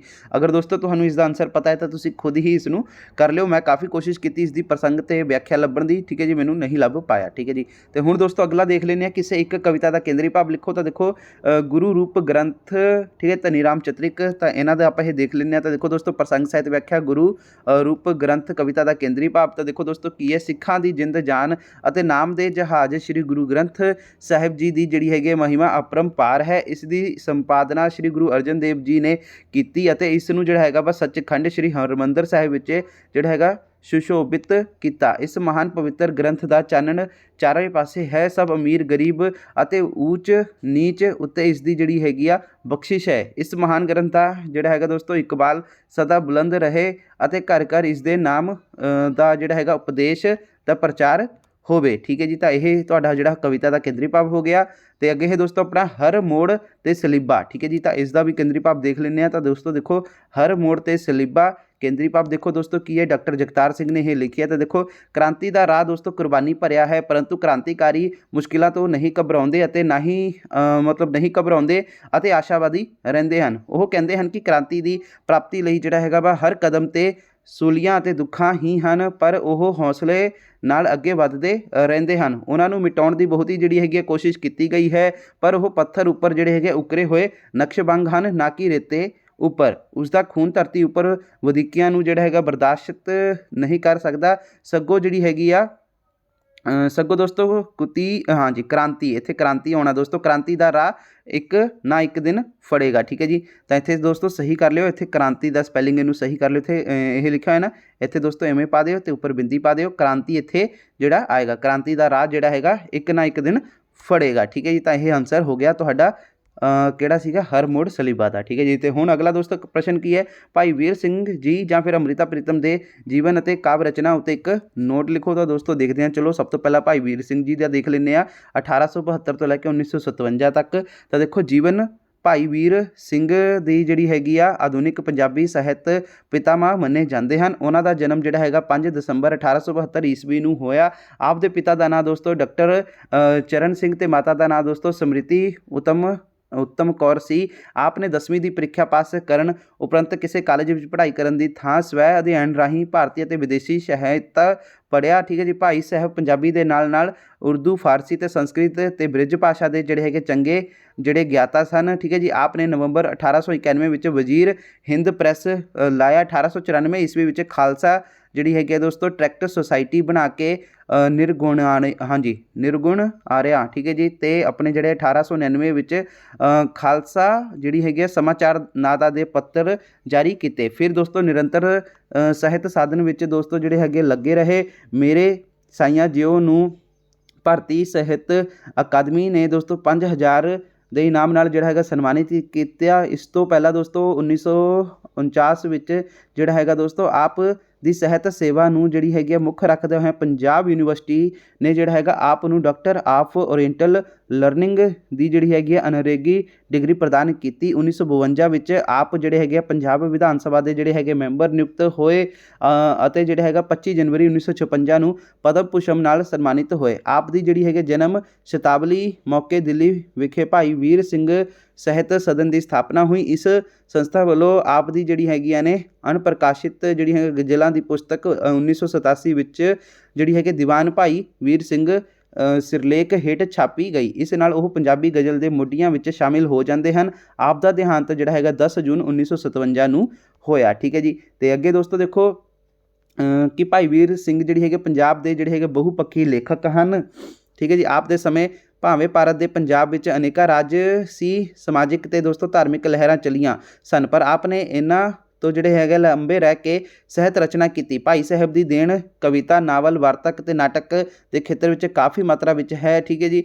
ਇੱਥੇ ਸਾਡੇ ਸੰਬੰਧ ਕੇਵਲ ਆਪ ਦੀ ਕਾਵਿ ਰਚਨਾ ਨਾਲ ਨਾਲ ਹੀ ਹੈ। ਕਾਵ ਰਚਨਾ ਦੇਖੋ ਦੋਸਤੋ, ਰਾਣਾ ਸੂਰਤ ਵਿੱਚ ਇਹ ਪੰਜਾਬੀ ਦਾ ਪਹਿਲਾ ਮਹਾਕਾਵ ਹੈ। ਇਸ ਵਿੱਚ ਰਾਣੀ ਰਾਜ ਕੌਰ ਦੀ ਪੀੜ ਨੂੰ ਪੇਸ਼ ਕੀਤਾ ਗਿਆ ਹੈ। ਲਹਿਰ ਦੇ ਹਾਰ, ਇਸ ਪੁਸਤਕ ਵਿੱਚ 3 ਭਾਗ ਹਨ। ਪਹਿਲੇ 2 ਭਾਗ ਵਿੱਚ ਡੂੰਘੇ ਜਿਹੜੇ ਹੈਗੇ ਆ ਡੂੰਘੇ ਦਾਰਸ਼ਨਿਕ ਵਿਚਾਰਾਂ ਨੂੰ ਦੋਸਤੋ ਬੜੇ ਹੀ ਸਰਲ ਢੰਗ ਨਾਲ ਪੇਸ਼ ਕੀਤਾ ਗਿਆ ਹੈ। ਤੀਜੇ ਭਾਗ ਵਿੱਚ ਮਨੁੱਖੀ ਮਨ ਦੀ ਪ੍ਰਭੂ ਮਿਲਣ ਦੀ ਤੜਫ ਬਿਆਨ ਕੀਤੀ ਗਈ ਹੈ। ਇਸ ਸੰਗ੍ਰਹਿ ਵਿੱਚ ਭਾਈ ਸਾਹਿਬ ਨੇ ਜਿਹੜੀ ਹੈਗੀ ਭਾਈ ਸਾਹਿਬ ਦੀ ਕਵਿਤਾ ਸਿਖਰਾਂ 'ਤੇ ਪੁੱਜੀ ਹੈ। ਠੀਕ ਹੈ ਜੀ। ਮਟਕ ਹੁਲਾਰੇ ਸੰਗ੍ਰਹਿ ਦਾ ਵਿੱਚ ਦੋਸਤੋ ਕਸ਼ਮੀਰ ਦੀ ਸੁੰਦਰਤਾ ਨਾਲ ਸੰਬੰਧਿਤ ਕਵਿਤਾਵਾਂ, ਬਿਜਲੀਆਂ ਦੇ ਹਾਰ ਵਿੱਚ ਦੋਸਤੋ ਰਹੱਸਵਾਦੀ ਵਿਚਾਰ ਹਨ। ਪ੍ਰੀਤ ਵੀਣਾ ਵਿੱਚ ਦੋਸਤੋ ਭਾਈ ਸਾਹਿਬ ਦੀਆਂ ਜਿਹੜੀਆਂ ਹੈਗੀਆਂ ਨੇ ਛਾਇਆਵਾਦੀ ਕਵਿਤਾਵਾਂ ਦਰਜ ਹਨ। ਮੇਰੇ ਸਾਈਆਂ ਜਿਉਂ ਵਿੱਚ ਦੋਸਤੋ ਭਾਈ ਸਾਹਿਬ ਦਾ ਅਧਿਆਤਮਕ ਅਨੁਭਵ ਸਿਖਰਾਂ 'ਤੇ ਪੁੱਜਾ ਹੋਇਆ ਹੈ। ਠੀਕ ਹੈ ਜੀ। ਤਾਂ ਭਾਈ ਵੀਰ ਸਿੰਘ ਪ੍ਰਕਿਰਤੀ ਦੇ ਜਿਹੜੇ ਹੈਗੇ ਪੁਜਾਰੀ ਸਨ। ਆਪ ਆਧੁਨਿਕ ਪੰਜਾਬੀ ਕਵਿਤਾ ਦੇ ਨਵ ਰਹੱਸਮਈ ਕਵੀ ਧਾਰਾ ਦੇ ਮੋਢੀ ਕਵੀ ਸਨ। ਆਪ ਦੀ ਵਿਚਾਰਧਾਰਾ ਜਿਹੜੀ ਹੈਗੀ ਆ ਗੁਰਬਾਣੀ ਅਤੇ ਸਿੱਖਾਂ ਸਿਧਾਂਤਾਂ ਤੋਂ ਪ੍ਰਭਾਵਿਤ ਹੋ ਕੇ ਆਪਨੇ ਜੀਵਨ ਕੁਦਰਤ ਤੇ ਬ੍ਰਹਮੰਡ ਦੇ ਸਾਰੇ ਹੀ ਵਰਤਾਰੇ ਨੂੰ ਜਿਹੜਾ ਹੈਗਾ ਅਧਿਆਤਮਕ ਦ੍ਰਿਸ਼ਟੀਕੋਣ ਤੋਂ ਸਮਝਿਆ ਤੇ ਆਪਣੀ ਕਵਿਤਾ ਰਾਹੀਂ ਪ੍ਰਗਟਾਇਆ ਹੈ। ਠੀਕ ਹੈ ਜੀ। ਰੂਪਕ ਪੱਖ, ਭਾਈ ਵੀਰ ਸਿੰਘ ਨੇ ਰੂਪਕ ਪੱਖ 'ਤੇ ਕੋਈ ਨਵੀਆਂ ਪਿਰਤਾਂ ਪਾਈਆਂ। ਪਹਿਲਾ ਦੋਸਤੋ ਮਹਾਕਵੀ ਲਈ ਯੁੱਧ ਕਾਵੀ ਲਈ ਦੋਸਤੋ ਵਰਤੇ ਜਾਂਦੇ ਜਿਹੜੇ ਹੈਗੇ ਆ ਸਿਰਖੰਡੀ ਛੰਦ ਦੀ ਜਿਹੜੀ ਹੈਗਾ ਵਰਤੋਂ ਕਰਕੇ ਨਵਾਂ ਪ੍ਰਯੋਗ ਕੀਤਾ ਤੇ ਮਹਾਕਾਵ ਇਸ ਨੂੰ ਜਿਹੜਾ ਹੈਗਾ ਵਾ ਨਿਰੋਲ ਅਧਿਆਤਮਕ ਪ੍ਰੀਤ ਤੇ ਬਿਆਨ ਤੇ ਆਪਣਾ ਪ੍ਰਕਿਰਤੀ ਵਰਣਨ ਲਈ ਦੋਸਤੋ ਵਰਤਿਆ। ਚੱਲ ਗਈ ਹੈ ਰਾਤ ਪੱਛੋ ਦੇਸ ਨੂੰ ਚਾਦਰ ਨਾਲ ਸਮੇਟ ਨੇੜੇ ਆਪਣੀ ਵਾਲੜੀ। ਠੀਕ ਹੈ ਜੀ। ਤਾਂ ਦੋਸਤੋ ਇਹ 2 ਕੁਛ ਲਾਈਨਾਂ ਲਿਖੀਆਂ ਹੋਈਆਂ ਨੇ। ਤਾਂ ਹੁਣ ਦੋਸਤੋ ਆਪਣਾ ਅਗਲਾ ਕੀ ਹੈ, ਅਗਲਾ ਹੈਗਾ ਦੋਸਤੋ ਤੁਹਾਡਾ ਇਹਦੇ ਨਾਲ ਹੀ ਅੰਮ੍ਰਿਤਾ ਪ੍ਰੀਤਮ ਬਾਰੇ ਵੀ ਆ। ਤਾਂ ਅੰਮ੍ਰਿਤਾ ਪ੍ਰੀਤਮ ਬਾਰੇ ਵੀ ਦੇਖ ਲੈਂਦੇ ਹਾਂ। ਤਾਂ ਦੇਖੋ ਅੰਮ੍ਰਿਤਾ ਪ੍ਰੀਤਮ ਠੀਕ ਹੈ ਜੀ 1919 ਤੋਂ ਲੈ ਕੇ 2005 ਤੱਕ। ਤਾਂ ਦੇਖੋ ਅੰਮ੍ਰਿਤਾ ਪ੍ਰੀਤਮ ਨੂੰ ਔਰਤ ਦੀ ਆਵਾਜ਼ ਆਖਿਆ ਜਾਂਦਾ ਹੈ। ਆਪ ਦਾ ਜਨਮ 31 ਅਗਸਤ 1919 ਨੂੰ ਗੁਜਰਾਂਵਾਲ ਵਿਖੇ ਕਰਤਾਰ ਸਿੰਘ ਹਿਤਕਾਰੀ ਦੇ ਘਰ ਹੋਇਆ। ਠੀਕ ਹੈ ਜੀ। ਤੇ ਆਪ ਜੀ ਦੇ ਮਾਤਾ ਦਾ ਦੇਹਾਂਤ ਜਲਦੀ ਹੋ ਗਿਆ ਤੇ ਪਿਤਾ ਕਰਤਾਰ ਸਿੰਘ ਨੇ ਆਪ ਦਾ ਜਿਹੜਾ ਹੈਗਾ ਪਾਲਣ ਪੋਸ਼ਣ ਕੀਤਾ ਤੇ ਉਹਨਾਂ ਨੂੰ ਜਿਹੜਾ ਹੈਗਾ ਸ਼ਾਇਰੀ ਦਾ ਜਿਹੜਾ ਹੈਗਾ ਸ਼ੌਂਕ ਹੋਣ ਕਾਰਨ ਅੰਮ੍ਰਿਤਾ ਤੇ ਵੀ ਜਿਹੜਾ ਹੈਗਾ ਪ੍ਰਭਾਵ ਪਿਆ। ਉਸਨੇ 15-16 ਸਾਲ ਦੀ ਉਮਰ ਵਿੱਚ ਹੀ ਕਵਿਤਾ ਲਿਖਣੀ ਸ਼ੁਰੂ ਕਰ ਦਿੱਤੀ। ਉਸਦੀ ਜਿਹੜੀ ਹੈਗੀ ਵਿਦਿਅਕ ਯੋਗਤਾ 10ਵੀਂ ਤੇ ਗਿਆਨੀ ਹੈ। ਠੀਕ ਹੈ ਜੀ। ਤੇ ਉਸਦਾ ਜਿਹੜਾ ਹੈਗਾ ਵਾ ਮੁੱਢਲਾ ਨਾਂ ਉਪਨਾਮ ਜਿਹੜਾ ਹੈਗਾ ਤੁਸੀਂ ਦੇਖ ਸਕਦੇ ਹੋ, ਮੁੱਢਲਾ ਨਾਂ ਦੋਸਤੋ ਅੰਮ੍ਰਿਤ ਕੌਰ ਸੀ। ਠੀਕ ਹੈ ਜੀ। ਤਾਂ ਸਰਦਾਰ ਪ੍ਰੀਤਮ ਸਿੰਘ ਨਾਂ ਵਿਅਕਤੀ ਨਾਲ ਸ਼ਾਦੀ ਹੋਣ ਉਪਰੰਤ ਉਸਨੇ ਆਪਣੇ ਪਤੀ ਦਾ ਨਾਮ ਆਪਣੇ ਨਾਮ ਜਿਹੜਾ ਹੈਗਾ ਦੋਸਤੋ ਉਪਨਾਮ ਵਜੋਂ ਜੋੜ ਲਿਆ। 1948 ਵਿੱਚ ਅੰਮ੍ਰਿਤਾ ਨੇ ਆਲ ਇੰਡੀਆ ਰੇਡੀਓ ਦਿੱਲੀ ਵਿੱਚ ਜਿਹੜਾ ਹੈਗਾ ਦੋਸਤੋ ਅਨਾਉਂਸਰ ਦੀ ਨੌਕਰੀ ਕਰ ਲਈ। ਆਪ ਰਾਜ ਸਭਾ ਦੀ ਮੈਂਬਰ ਵੀ ਨਾਮਜ਼ਦ ਰਹੀ। ਠੀਕ ਹੈ ਜੀ। ਦਿੱਲੀ ਰਹਿੰਦਿਆਂ ਉਹ ਇਮਰੋਜ਼ ਨਾਲ ਰਲ ਕੇ ਇੱਕ ਮਾਸਿਕ ਪੱਤਰ ਨਾਗਮਣੀ ਕੱਢਦੀ ਰਹੀ, ਜਿਸ ਨੇ ਦੋਸਤੋ ਪੰਜਾਬੀ ਸਾਹਿਤਕ ਪੱਤਰਕਾਰੀ ਵਿੱਚ ਇਤਿਹਾਸ ਸਿਰਜਿਆ ਤੇ ਪੰਜਾਬੀ ਦੀ ਇਸ ਲੇਖਕਾ ਦਾ ਜਿਹੜਾ ਹੈਗਾ ਦੋਸਤੋ ਜੀਵਨ ਰੂਪੀ ਦੋਸਤੋ ਦੀਵਾ ਜਿਹੜਾ ਹੈਗਾ 2005 ਵਿੱਚ ਬੁੱਝ ਗਿਆ। ਕਾਵ ਰਚਨਾ ਦੇਖੋ ਅੰਮ੍ਰਿਤਾ ਜਿਹੜੀ ਸੀਗੀ ਠੀਕ ਹੈ ਜੀ, ਅੰਮ੍ਰਿਤਾ ਪਹਿਲੀ ਪੰਜਾਬੀ ਔਰਤ ਸਾਹਿਤਕਾਰ ਹੈ। ਠੀਕ ਹੈ ਜੀ। ਜਿਸ ਨੇ ਪੰਜਾਬੀ ਵਿੱਚ ਜਿਹੜੀ ਹੈਗੀ ਆ ਲਿਖਣੀ ਨੂੰ ਇੱਕ ਪੇਸ਼ੇ ਵਜੋਂ ਅਪਣਾ ਕੇ ਨਵੇਂ ਕੀਰਤਮਾਨ ਸੰਵੇਦਨਾ ਨੂੰ ਦੋਸਤੋ ਇੱਕ ਸ਼ਕਤੀਸ਼ਾਲੀ ਲਹਿਰ ਵਜੋਂ ਉਭਾਰਨ ਵਿੱਚ ਅੰਮ੍ਰਿਤਾ ਪ੍ਰੀਤਮ ਦੀ ਮੋਹਰੀ ਰੋਲ ਰਿਹਾ ਹੈ। ਠੀਕ ਹੈ ਜੀ। ਉਸਨੇ ਬਹੁਤ ਹੀ ਸਾਰੇ ਜਿਹੜੀ ਹੈਗੀ ਰਚਨਾ ਪੰਜਾਬੀ ਸਾਹਿਤ ਨੂੰ ਦਿੱਤੀ ਹੈ। ਅੰਮ੍ਰਿਤਾ ਲਹਿਰਾਂ, ਜਿਉਂਦਾ ਜੀਵਨ, ਤਰੇਲ ਧੋਤੇ ਫੁੱਲ, ਉਹ ਗੀਤਾਂ ਵਾਲੀਆਂ ਬਦਲਾਂ ਦੇ ਪੱਲੇ ਵਿੱਚ, ਲੋਕ ਪੀੜ, ਪੱਥਰ ਗੀਟੇ, ਲੰਮੀਆਂ ਵਾਟਾਂ, ਮੈਂ ਜਿਹੜੀ ਹੈਗੀ ਆ ਤਵਾਰੀਖ ਹਾਂ ਹਿੰਦ ਦੀ, ਸਰਗੀ ਵੇਲਾ, ਸੁਨੇਹੜੇ, ਠੀਕ ਹੈ ਜੀ, ਅਸ਼ੋਕਾ ਚੇਤੀ, ਕਸਤੂਰੀ, ਨਾਗਮਣੀ, ਕਾਗਜ਼ ਤੇ ਕੈਨਵਸ ਤੋਂ ਪਿੱਛੇ ਆਦਿ। ਠੀਕ ਹੈ ਜੀ। ਕਵਿਤਾ ਤੋਂ ਬਿਨਾਂ ਅੰਮ੍ਰਿਤਾ ਨੇ ਜਿਹੜੀ ਹੈਗੀ ਨਾਵਲ, ਕਹਾਣੀ ਤੇ ਵਾਰਤਕ ਵੀ ਲਿਖੀ। ਉਸਦੀ ਪੁਸਤਕ ਜਿਹੜੀ ਹੈਗੀ ਸੁਨੇਹੜੇ ਨੂੰ ਭਾਰਤੀ ਸਾਹਿਤ ਅਕਾਦਮੀ ਪੁਰਸਕਾਰ ਵਜੋਂ 1956 ਮਿਲਿਆ। 1982 ਵਿੱਚ ਕਾਗਜ਼ ਤੇ ਕੈਨਵਸ ਨੂੰ ਦੋਸਤੋ ਜਿਹੜਾ ਹੈਗਾ ਵਾ ਗਿਆਨਪੀਠ ਪੁਰਸਕਾਰ ਜਿਹੜਾ ਹੈਗਾ ਮਿਲਿਆ। 2000 ਈਸਵੀ ਦੇ ਵਿੱਚ ਜਿਹੜਾ ਹੈਗਾ ਵਾ ਪੰਜਾਬੀ ਸ਼ਤਾਬਦੀ ਕਵੀ ਪੁਰਸਕਾਰ ਜਿਹੜਾ ਹੈਗਾ ਪੰਜਾਬੀ ਅਕਾਦਮਿਕ ਦਿੱਲੀ ਵੱਲੋਂ ਤੇ 2004 ਵਿੱਚ ਭਾਰਤ ਸਰਕਾਰ ਵੱਲੋਂ ਪਦਮ ਵਿਭੂਸ਼ਣ ਨਾਲ ਜਿਹੜਾ ਹੈਗਾ ਸਨਮਾਨਿਤ ਕੀਤਾ ਗਿਆ। ਅੰਮ੍ਰਿਤਾ ਪ੍ਰੀਤਮ ਵੀ ਮੋਹਨ ਸਿੰਘ ਵਾਂਗ ਰੋਮਾਂਟਿਕ ਜਿਹੜੀ ਹੈਗੀ ਆ ਪ੍ਰਗਤੀਵਾਦ ਕਾਵਿਧਾਰਾ ਨਾਲ ਸੰਬੰਧਿਤ ਹੈ। ਉਸਦੀ ਕਵਿਤਾ ਨੂੰ ਦੋਸਤੋ 3 ਪੜਾਵਾਂ ਵਿੱਚ ਜਿਹੜਾ ਹੈਗਾ ਵਾ ਵੰਡਿਆ ਜਾ ਸਕਦਾ ਹੈ। ਆਰੰਭਿਕ ਕਵਿਤਾ ਰਵਾਇਤੀ ਕਿਸਮ ਦੀ ਭਾਵਕ ਸੀ।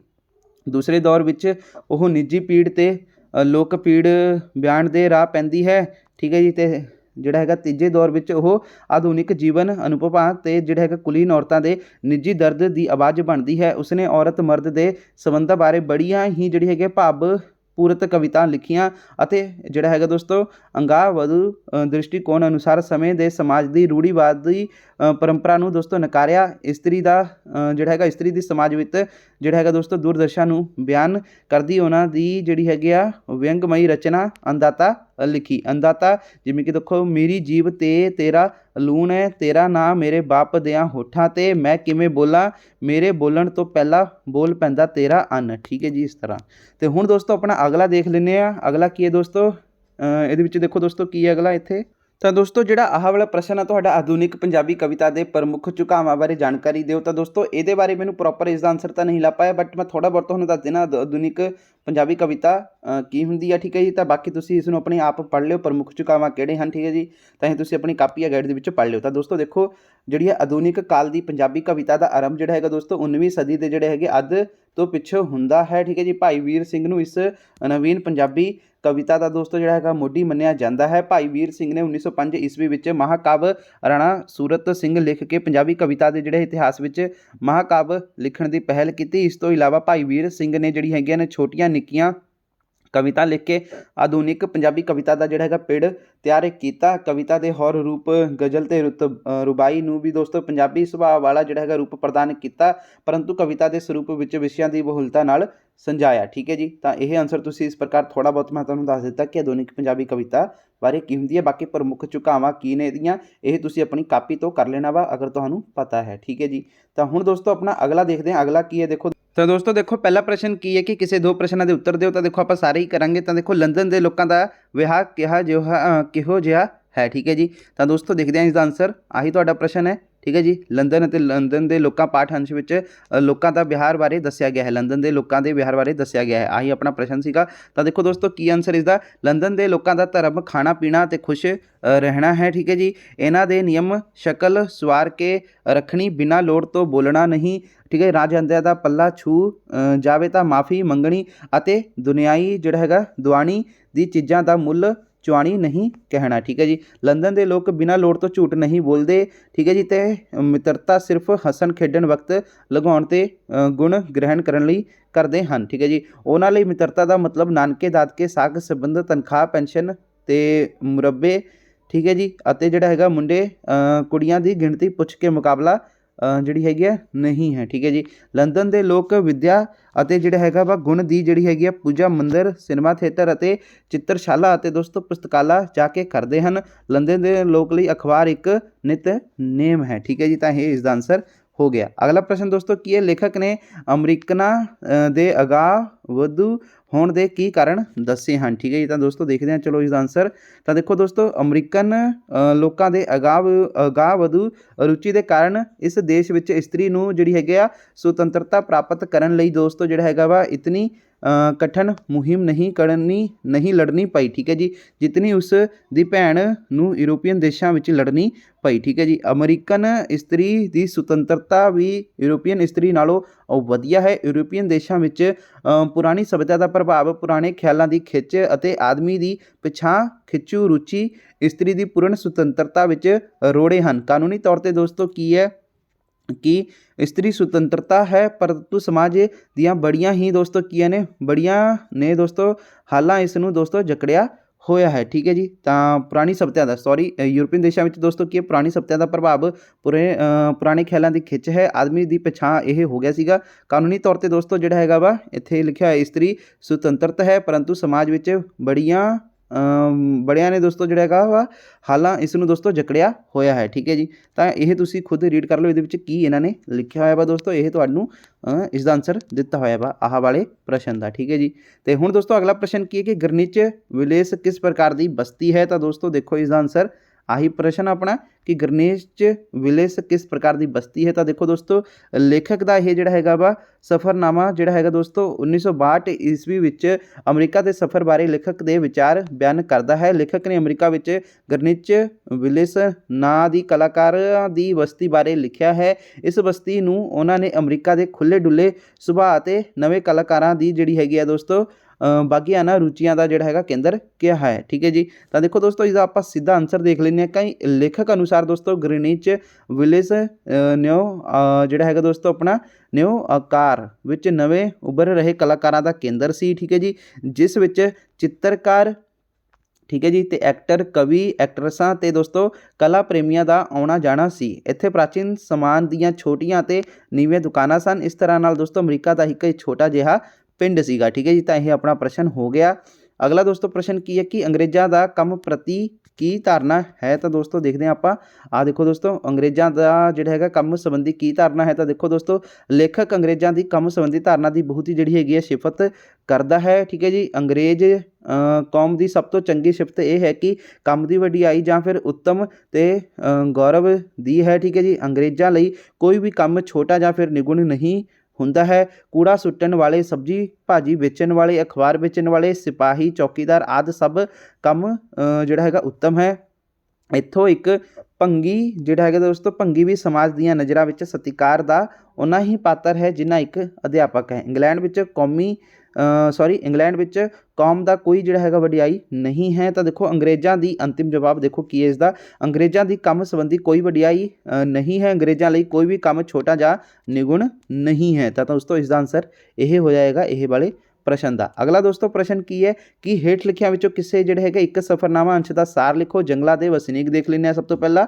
ਤਾਂ ਦੇਖੋ ਦੋਸਤੋ ਆਹੀ ਆ ਤੁਹਾਡਾ, ਠੀਕ ਹੈ ਜੀ, ਜੰਗਲਾਂ ਦੇ ਵਸਨੀਕ, ਜੋ ਕਿ ਦੋਸਤੋ ਇੱਥੇ ਦੇਖ ਸਕਦੇ ਹੋ ਪ੍ਰਿੰਸੀਪਲ ਸੁਰਮੁਖ ਸਿੰਘ ਅਨਮੋਲ, ਠੀਕ ਹੈ, ਦੁਆਰਾ ਜਿਹੜੀ ਹੈ ਲਿਖਿਤ ਉਹਨਾਂ ਦੀ ਪਹਿਲੀ ਸਫ਼ਰਨਾਮਾ ਅਨਮੋਲ ਯਾਤਰਾ ਦਾ ਮੁੱਖ ਅੰਗ ਹੈ, ਜਿਸ ਵਿੱਚ ਲੇਖਕ ਨੇ ਦੋਸਤੋ ਆਪਣੇ ਮਲਾਏ ਦੌਰਾਨ ਦੋਸਤੋ ਯਾਦਗਾਰ ਪਲਾਂ ਨੂੰ ਜਿਹੜਾ ਹੈਗਾ ਹੱਥ ਲਿਖਿਤ ਕੀਤਾ ਹੈ। ਲੇਖਕ ਨੂੰ ਦੋਸਤੋ 1953 ਵਿੱਚ ਆਪਣੀ 27 ਦਿਨਾਂ ਦੀ ਮਲਾਇਆ ਯਾਤਰਾ ਦੌਰਾਨ ਦੋਸਤੋ ਜਿਹੜਾ ਹੈਗਾ ਵਾ ਮਲਾਇਆ ਦੇ ਜੰਗਲ ਵਿੱਚ ਜਾਣ ਦਾ ਅਵਸਰ ਮਿਲਿਆ। ਇਹਨਾਂ ਜੰਗਲਾਂ ਵਿੱਚ ਰਹਿੰਦੇ ਲੋਕਾਂ ਦਾ ਜੀਵਨ ਦੀ ਇੱਕ ਝਾਤ ਵਿੱਚ ਇਸ ਪਾਠ ਵਿੱਚ ਦਿੱਤੀ ਗਈ ਹੈ। ਇਹ ਸਫ਼ਰਨਾਮਾ ਪਹਿਲੀ ਵਾਰ 1955 ਈਸਵੀ ਵਿੱਚ ਪ੍ਰਕਾਸ਼ਿਤ ਹੋਇਆ ਸੀਗਾ। ਤਾਂ ਦੇਖੋ ਦੋਸਤੋ ਕੀ ਹੈ ਇਹਦਾ ਆਨਸਰ ਪ੍ਰੋਪਰ। ਤਾਂ ਦੇਖੋ ਸਾਰ ਇਸ ਤਰ੍ਹਾਂ ਤੁਸੀਂ ਲਿਖਣਾ ਵਾ ਇਹਦਾ ਕਿ ਲੇਖਕ ਠੰਡੀ ਥਾਂ ਤੇ ਦੋਸਤੋ ਰਹਿਣ ਦਾ ਆਦੀ ਸੀ। ਇਸ ਲਈ ਉਹ ਦੋਸਤੋ ਨਿਰੰਜਨ ਸਿੰਘ ਨਾਲ ਜਿਹੜਾ ਹੈਗਾ ਪਹਾੜਾਂ ਤੇ ਜਾਣਾ ਚਾਹੁੰਦਾ ਸੀ। ਉਹਨਾਂ ਨੇ ਈਪੋ ਦੇ ਨੇੜੇ ਜਿਹੜੇ ਹੈਗੇ ਆ ਕੈਮਰਨ ਹਾਈਲੈਂਡ ਨਾਂ ਦੇ ਇਲਾਕੇ ਵਿੱਚ ਜਾਣ ਦਾ ਪ੍ਰੋਗਰਾਮ ਬਣਾਇਆ। ਉੱਥੇ ਰਾਹ ਵਿੱਚ ਉਹਨਾਂ ਨੇ ਇੱਕ ਜਿਹੜਾ ਹੈਗਾ ਜੰਗਲੀ ਕਿਨਾਰੇ ਲੋਕਾਂ ਨੂੰ ਦੇਖਿਆ। ਲੇਖਕ ਜੰਗਲ ਦੇਖਣ ਦਾ ਬਹੁਤ ਹੀ ਜਿਹੜਾ ਹੈਗਾ ਚਾਹਵਾਨ ਸੀ। ਮਲਾਇਆ ਦੇ ਜੰਗਲ ਵਿੱਚ ਇੰਨੇ ਸੰਘਣੇ ਸਨ ਕਿ ਉਹਨਾਂ ਵਿੱਚੋਂ ਲੰਘਣਾ ਔਖਾ ਸੀ। ਉੱਥੇ ਅਜਿਹੇ ਰੁੱਖ ਸਨ ਜਿਨ੍ਹਾਂ ਬਾਰੇ ਦੋਸਤੋ ਵਿਗਿਆਨੀਆਂ ਕੋਲੋਂ ਵੀ ਕੋਈ ਡਾਟਾ ਨਹੀਂ ਸੀ। ਮਲਾਇਆ ਦੇ ਜਿਹੜੇ ਹੈਗੇ ਆ ਜੰਗਲ ਸਮੁੰਦਰਾਂ ਦੇ ਅਤੇ ਦੋਸਤੋ ਦਰਿਆ ਦੇ ਨੇੜੇ ਸਨ। ਇੱਥੇ ਸਾਰਾ ਸਾਲ ਜਿਹੜੀ ਹੈਗਾ ਬਾਰਿਸ਼ ਪੈਂਦੀ, ਸਿਰਫ ਅਗਸਤ ਦੇ ਮਹੀਨੇ ਸੋਕਾ ਰਹਿੰਦਾ। ਲੇਖਕ ਅਤੇ ਉਸਦੇ ਦੋਸਤ ਜੰਗਲਾਂ ਦੇਖਣ ਦੇ ਚਾਹਵਾਨ ਸਨ, ਪਰ ਸ਼ਹਿਰੀ ਲੋਕਾਂ ਦਾ ਜੰਗਲਾਂ ਵਿੱਚ ਜਾਣਾ ਮਨ੍ਹਾ ਹੈ। ਪਰ ਲੇਖਕ ਜੰਗਲ ਅਤੇ ਜੰਗਲੀ ਲੋਕਾਂ ਬਾਰੇ ਜਾਣਨਾ ਚਾਹੁੰਦਾ ਸੀ। ਠੀਕ ਹੈ ਜੀ। ਤਾਂ ਉਹ ਇੱਕ ਅਫਸਰ ਉਹਨਾਂ ਨੂੰ ਆਪਣੇ ਨਾਲ ਜੰਗਲ ਦਿਖਾਉਣ ਲਈ ਲੈ ਗਿਆ। ਜੰਗਲ ਵਿੱਚ ਦੋਸਤੋ ਦਿਨ ਨੂੰ ਜਿਹੜਾ ਹੈਗਾ ਵਾ ਬਿਲਕੁਲ ਇਕਾਂਤ ਸੀ। ਪਰ ਰਾਤ ਨੂੰ ਕਈ ਤਰ੍ਹਾਂ ਦੇ ਜਿਹੜੇ ਹੈਗੇ ਜਾਨਵਰ ਨਿਕਲ ਆਉਂਦੇ ਜਿਹੜੇ ਹੈਗੇ ਹਨ। ਤਾਂ ਦੋਸਤੋ ਅੱਗੇ ਇਹਨਾਂ ਨੇ ਲਿਖਿਆ ਕਿ ਮਲਾਇਆ ਦੇ ਜੰਗਲ ਬਾਕੀ ਜੰਗਲਾਂ ਤੋਂ ਕਿਤੇ ਘੱਟ ਖਤਰੇ ਵਾਲੇ ਹਨ। ਜੰਗਲ ਵਿੱਚ 3 ਜਾਤੀਆਂ ਦੇ ਲੋਕ ਰਹਿੰਦੇ ਹਨ। ਇਹ ਝੁੰਡ ਵਿੱਚ ਰਹਿੰਦੇ ਹਨ ਅਤੇ ਜ਼ਿਆਦਾ ਦਿਨ ਇੱਕ ਥਾਂ ਤੇ ਦੋਸਤੋ ਨਹੀਂ ਠਹਿਰਦੇ ਹਨ। ਇਹ ਜੰਗਲ ਵਿੱਚ ਜੋ ਵੀ ਮਿਲਦਾ ਹੈ ਉਸ ਨੂੰ ਹੀ ਖਾ ਪੀ ਕੇ ਗੁਜ਼ਾਰਾ ਕਰਦੇ ਹਨ ਅਤੇ ਸੌਣ ਲਈ ਇੱਕ ਦਰਖਤ ਹੇਠਾਂ ਛੋਟਾ ਜਿਹਾ ਜਿਹੜਾ ਹੈਗਾ ਥੜਾ ਬਣਾ ਕੇ ਉਸ ਉੱਪਰ ਪੱਤੇ ਤੇ ਝਾੜੀਆਂ ਰੱਖ ਕੇ ਸੌਂਦੇ ਹਨ। ਇੱਕ ਬਾਂਸ ਦੀ ਨਲੀ ਦੀ ਵਰਤੋਂ ਇਹ ਲੋਕ ਸ਼ਿਕਾਰ ਕਰਨ ਲਈ ਅਤੇ ਉਸ ਵਿੱਚ ਖਾਣਾ ਪਕਾਉਣ ਲਈ ਕਰਦੇ ਹਨ। ਇਹਨਾਂ ਲੋਕਾਂ ਦੇ ਰਿਵਾਜ ਵੀ ਬਹੁਤ ਸਿੱਧੇ ਅਤੇ ਸਾਦੇ ਹਨ। ਵਿਆਹ ਕਰਨ ਲਈ ਦੋਸਤੋ ਮੁੰਡੇ ਅਤੇ ਕੁੜੀਆਂ ਵਿੱਚ ਦੌੜ ਹੁੰਦੀ ਹੈ। ਜਿਹੜਾ ਮੁੰਡਾ ਜਿਸ ਕੁੜੀ ਨੂੰ ਛੋ ਜਾਂਦਾ ਹੈ ਉਸ ਨਾਲ ਉਸਦਾ ਜਿਹੜਾ ਹੈਗਾ ਵਿਆਹ ਹੋ ਜਾਂਦਾ ਹੈ। ਜੰਗਲੀ ਲੋਕਾਂ ਦੀਆਂ ਜਾਤੀਆਂ ਆਪਸ ਵਿੱਚ ਮਿਲਦੀਆਂ ਜੁਲਦੀਆਂ ਹਨ। ਜਾਕੂਨ ਦੀ ਮਲਾਇਆ ਵਿੱਚ ਗਿਣਤੀ 7000 ਦੇ ਕਰੀਬ ਹੈ। ਇਹ ਝੋਪੜੀਆਂ ਤੇ ਬੇੜੀਆਂ ਵਿੱਚ ਰਹਿੰਦੇ ਹਨ। ਇਹਨਾਂ ਦਾ ਰੰਗ ਬਿਲਕੁਲ ਕਾਲਾ ਹੁੰਦਾ ਹੈ। ਇਹ ਸ਼ਾਮਾ ਨਾਮ ਦੇ ਇੱਕ ਦੇਵਤਾ ਦੀ ਜਿਹੜੀ ਹੈਗੀ ਪੂਜਾ ਕਰਦੇ ਹਨ। ਬਿਜਲੀ ਦੀ ਕੜਕ ਦੀ ਆਵਾਜ਼ ਤੋਂ ਡਰਦੇ ਹਨ। ਜੰਗਲਾਂ ਨੂੰ ਦੇਖਦੇ ਦੇਖਦੇ ਲੇਖਕ ਅਤੇ ਉਸਦੇ ਜਿਹੜੇ ਹੈਗੇ ਅੰਗਰੇਜ਼ ਦੋਸਤ ਸੜਕ ਤੱਕ ਆ ਪਹੁੰਚੇ। ਠੀਕ ਹੈ ਜੀ। ਤੇ ਖੋਖੇ ਤੇ ਚਾਹ ਪੀਤੀ ਅਤੇ ਆਪਣੇ ਰਸਤੇ ਨੂੰ ਚੱਲ ਪਏ। ਠੀਕ ਹੈ ਜੀ। ਤਾਂ ਇਹ ਆਪਣਾ ਹੋ ਗਿਆ। ठीक है जी। तो हुण अगला हैगा लंदन ते लंदन दे लोक, जो कि दोस्तों लाल सिंह कमला अकाली दी यह रचना वा। तो इसका सार देख लें दोस्तों। देखो लेखक लाल सिंह कमला अकाली ने जब 1927 1929 ਨੂੰ ਦੌਰਾਨ ਜਿਹੜੀ ਹੈਗੀ ਆਪਣੀ ਬਾਬਤ ਹਾਂਜੀ ਬਾਬਤ ਇੰਗਲੈਂਡ ਦਾ ਜਿਹੜਾ ਹੈਗਾ ਸਫ਼ਰ ਕੀਤਾ ਤਾਂ ਉਹਨਾਂ ਨੇ ਮੇਰਾ ਵਲਾਇਤੀ ਸਫ਼ਰਨਾਮਾ ਲਿਖਿਆ। ਇਹ ਪਾਠ ਉਸ ਸਫ਼ਰਨਾਮੇ ਵਿੱਚੋਂ ਕੁਝ ਅੰਸ਼ ਲੈ ਕੇ ਬਣਾਇਆ ਗਿਆ ਹੈ। ਇਸ ਪਾਠ ਵਿੱਚ ਲੇਖਕ ਨੇ ਲੰਦਨ ਸ਼ਹਿਰ ਨੂੰ ਆਪਣੇ ਲਫ਼ਜ਼ਾਂ ਵਿੱਚ ਬਿਆਨ ਕੀਤਾ ਹੈ। ਤਾਂ ਦੇਖੋ ਦੋਸਤੋ ਲੰਦਨ ਦਾ ਭੇਤ, ਲੇਖਕ 3-4 ਮਹੀਨੇ ਲੰਦਨ ਸ਼ਹਿਰ ਰਹਿ ਕੇ ਇਹ ਮਹਿਸੂਸ ਕਰਦਾ ਹੈ ਕਿ ਲੰਦਨ ਬਹੁਤ ਹੀ ਵਿਸ਼ਾਲ ਸ਼ਹਿਰ ਹੈ। ਸਮੁੰਦਰ ਵਾਂਗ ਲੰਦਨ ਵਿੱਚ ਬਦਲਾਅ ਬਹੁਤ ਤੇਜ਼ੀ ਨਾਲ ਆਉਂਦੇ ਹਨ। ਇਸ ਦਾ ਭੇਤ ਪਾਉਣ ਲਈ ਜੋ ਜਨਮ ਵੀ ਥੋੜ੍ਹੇ ਹਨ। ਠੀਕ ਹੈ ਜੀ। ਉਹ ਕਹਿੰਦੇ ਹਨ ਕਿ ਨਾ ਤਾਂ ਲੰਦਨ ਬਾਰੇ ਲਿਖਿਆ ਪੁਸਤਕਾਂ ਪੜ੍ਹ ਇਸ ਦਾ ਭੇਤ ਪਾਇਆ ਜਾ ਸਕਦਾ ਹੈ ਅਤੇ ਨਾ ਹੀ ਕੁਝ ਦਿਨ ਲੰਦਨ ਘੁੰਮ ਫਿਰ ਕੇ ਇਸ ਦਾ ਭੇਤ ਪਾਇਆ ਜਾ ਸਕਦਾ ਹੈ। ਲੇਖਕ ਲਿਖਦਾ ਹੈ ਕਿ ਲੰਦਨ ਸ਼ਹਿਰ ਦੀ ਖੂਬੀ ਇਹ ਹੈ ਕਿ ਕੋਈ ਜਿਹੜਾ ਹੈਗਾ ਵਾ ਇਨਸਾਨ ਇੱਥੇ ਉਦਾਸ ਜਾਂ ਵਿਹਲਾ ਨਹੀਂ ਰਹਿੰਦਾ। ਲੰਦਨ ਦੇ ਲੋਕ ਮੌਜਾਂ ਮਾਣਨ, ਖੁਸ਼ ਰਹਿਣ ਅਤੇ ਘੁੰਮਣ ਫਿਰਨ ਅਤੇ ਖਾਣ ਪੀਣ ਨੂੰ ਆਪਣੀ ਜ਼ਿੰਦਗੀ ਸਮਝਦੇ ਹਨ। ਠੀਕ ਹੈ ਜੀ। ਆਪਣੀ ਰੂਹ ਦੀ ਇਸ ਅਸਲ ਖੁਰਾਕ ਤੋਂ ਇਹ ਜਿਹੜੇ ਹੈਗੇ ਲੋਕ ਬਾਖੂਬੀ ਠੀਕ ਹੈ ਜੀ ਜਾਣੂ ਹਨ। ਅੱਗੇ ਦੋਸਤੋ ਲੰਦਨ ਕੀ ਹੈ? ਤਾਂ ਲੇਖਕ ਅਨੁਸਾਰ ਲੰਦਨ ਇੱਕ ਧੂਏਦਾਰ ਲਿਫਾਫਾ ਹੈ। ਠੀਕ ਹੈ ਜੀ। ਤਾਂ ਇਸ ਦਾ ਆਨਸਰ ਵੀ ਆਪਾਂ ਨੂੰ ਮਿਲ ਗਿਆ ਦੋਸਤੋ। ਲੇਖਕ ਅਨੁਸਾਰ ਲੰਦਨ ਇੱਕ ਧੂਏਦਾਰ ਲਿਫਾਫਾ ਹੈ। ਠੀਕ ਹੈ ਜੀ। ਤਾਂ ਇੱਕ ਆਪਣਾ ਪ੍ਰਸ਼ਨ ਨਹੀਂ ਸੀਗਾ ਉੱਪਰ, ਤਾਂ ਦੇਖੋ ਦੋਸਤੋ ਇਸ ਦਾ ਆਨਸਰ ਵੀ ਮਿਲ ਗਿਆ ਆਪਾਂ ਨੂੰ। ਤਾਂ ਦੋਸਤੋ ਆਹ ਵਾਲਾ ਦੇਖੋ ਆਪਾਂ ਨੂੰ ਇਹ 2 ਮਿੰਟ ਰੋਕਦੇ ਹਾਂ। ਤਾਂ ਦੇਖੋ ਦੋਸਤੋ ਆਹ ਆਪਣਾ ਪ੍ਰਸ਼ਨ ਸੀਗਾ ਨਾ ਕਿ ਧੂਏਦਾਰ ਲਿਫਾਫਾ ਕਿਸ ਨੂੰ ਕਿਹਾ ਗਿਆ ਹੈ? ਤਾਂ ਦੋਸਤੋ ਲੰਦਨ ਨੂੰ ਕਿਹਾ ਗਿਆ ਹੈ। ਇੱਥੇ ਤੁਸੀਂ ਲੰਦਨ ਆਨਸਰ ਪਾ ਲਿਓ। ਠੀਕ ਹੈ ਜੀ। ਲੰਦਨ ਠੀਕ ਹੈ ਜੀ। ਤਾਂ ਇਹ ਇਸ ਦਾ ਆਨਸਰ ਆ ਜਾਏਗਾ। ਆਹ ਦੇਖ ਲਓ ਇੱਥੇ ਲਿਖਿਆ ਹੋਇਆ ਹੈ ਨਾ ਕਿ ਲੇਖਕ ਅਨੁਸਾਰ ਦੋਸਤੋ ਲੰਦਨ ਇੱਕ ਧੂਏਦਾਰ ਲਿਫਾਫਾ ਹੈ। ਠੀਕ ਹੈ ਜੀ। ਲੰਦਨ, ਤਾਂ ਲੰਦਨ ਇਸ ਦਾ ਆਨਸਰ ਆ ਜਾਏਗਾ ਇੱਥੇ। ਜਿਹੜਾ ਆਪਾਂ ਮੈਂ ਤੁਹਾਨੂੰ ਕਿਹਾ ਸੀਗਾ ਕਿ ਆਹ ਵਾਲਾ ਆਨਸਰ ਕਿਸੇ ਨੂੰ ਪਤਾ ਹੈ ਤਾਂ ਕਮੈਂਟ ਬਾਕਸ ਦੇ ਵਿੱਚ ਦੱਸਣਾ।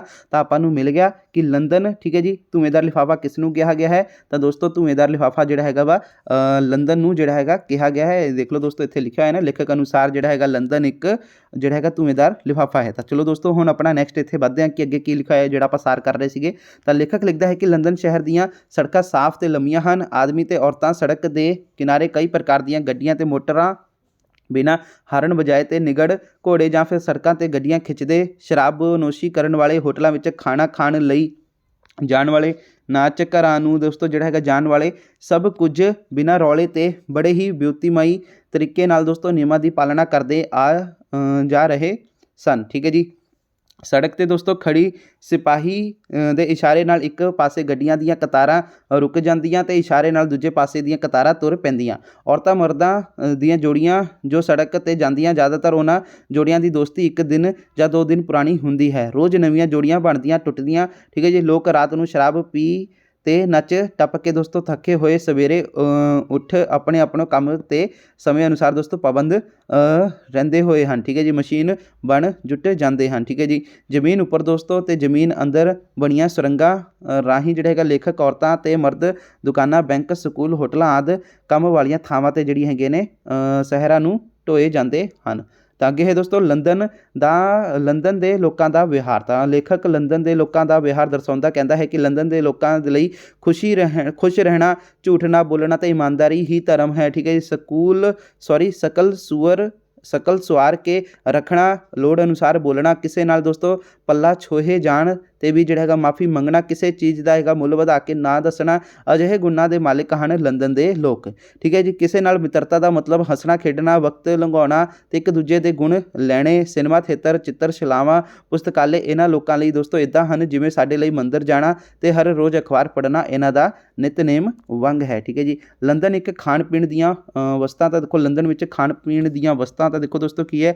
ਲੇਖਕ ਨੂੰ ਲੰਦਨ ਵਿੱਚ ਕੁਝ ਖਾਣ ਪੀਣ ਵਾਲੀਆਂ ਵਸਤਾਂ ਪੰਜਾਬ ਨਾਲੋਂ ਸਸਤੀਆਂ ਲੱਗੀਆਂ ਹਨ, ਜਿਵੇਂ ਕਿ ਸਬਜ਼ੀ, ਦੁੱਧ, ਫਲ, ਅੰਗੂਰ, ਬਦਾਣਾ, ਸੇਬ। ਕੁਝ ਜਿਹੜੀਆਂ ਹੈਗੀਆਂ ਨੇ ਚੀਜ਼ਾਂ ਜਿਵੇਂ ਕਿ ਨਾਖਾ, ਕੇਲੇ, ਆਲੂ ਬੁਖਾਰਾ, ਜੰਗਲੀ ਕਾਲੇ ਬੇਰ, ਇਟਲੀ, ਸਪੇਨ ਤੋਂ ਆਉਣ ਵਾਲੇ ਆੜੂ, ਖਰਬੂਜੇ ਇਹ ਜਿਹੜੇ ਹੈਗੇ ਆ ਸਭ ਮਹਿੰਗੇ ਲੱਗੇ ਸਨ। ਠੀਕ ਹੈ ਜੀ। ਲੰਦਨ ਦਾ ਮੌਸਮ ਠੰਡਾ ਹੋਣ ਕਰਕੇ ਚੀਜ਼ਾਂ ਖਰਾਬ ਨਹੀਂ ਹੁੰਦੀਆਂ। ਲੇਖਕ ਕਹਿੰਦਾ ਹੈ ਕਿ ਉਂਝ ਤਾਂ ਬਹੁਤ ਹੀ ਚੀਜ਼ਾਂ ਲੰਦਨ ਦੀਆਂ ਵਿੱਚ ਮਹਿੰਗੀਆਂ ਸਨ, ਪਰ ਫੁੱਲਾਂ ਵਰਗੀ ਕੋਈ ਮਹਿੰਗੀ ਚੀਜ਼ ਨਹੀਂ ਸੀ। ਲੇਖਕ ਲੰਦਨ ਦੇ ਫੁੱਲਾਂ ਬਾਰੇ ਚਰਚਾ ਕਰਦਾ ਇਸ ਗੱਲ 'ਤੇ ਅਫਸੋਸ ਪ੍ਰਗਟ ਕਰਦਾ ਹੈ ਕਿ ਲੰਦਨ ਦੇ ਫੁੱਲਾਂ ਵਿੱਚ ਹਿੰਦੁਸਤਾਨ ਦੇ ਫੁੱਲਾਂ ਵਾਂਗ ਜਿਹੜਾ ਹੈ ਸੁਗੰਧ ਨਹੀਂ ਸੀ। ਠੀਕ ਹੈ ਜੀ। ਅੱਗੇ ਦੋਸਤੋ ਲੰਦਨ ਦਾ ਜਿਹੜਾ ਹੈਗਾ ਵੇਲਾ। ठीक है जी, लेखक कहता है कि जिमें ਹਿੰਦੁਸਤਾਨੀਆਂ ਦੀ ਸਵੇਰ ਦੀ ਸ਼ੁਰੂਆਤ ਅੰਮ੍ਰਿਤ ਵੇਲੇ ਉੱਠਣ, ਇਸ਼ਨਾਨ ਕਰਨ ਤੇ ਪੂਜਾ ਪਾਠ ਨਾਲ ਹੁੰਦੀ ਹੈ, ਪਰ ਲੰਦਨ ਦੇ ਲੋਕਾਂ ਦੀ ਜਿਹੜੀ ਹੈਗੀ ਆ ਲੇਟ ਰਾਤ ਸੌਂਦੇ ਤੇ ਲੇਟ ਉੱਠਦੇ। ਠੀਕ ਹੈ, ਜੋ ਲੋਕੀ ਜਲਦੀ ਉੱਠਦੇ, ਜਲਦੀ ਮਤਲਬ ਵੀ ਸੂਰਜ ਚੜ੍ਹਨ ਤੋਂ ਬਾਅਦ, ਉਹ ਵੀ ਸਿਰਫ ਸਰੀਰ ਨੂੰ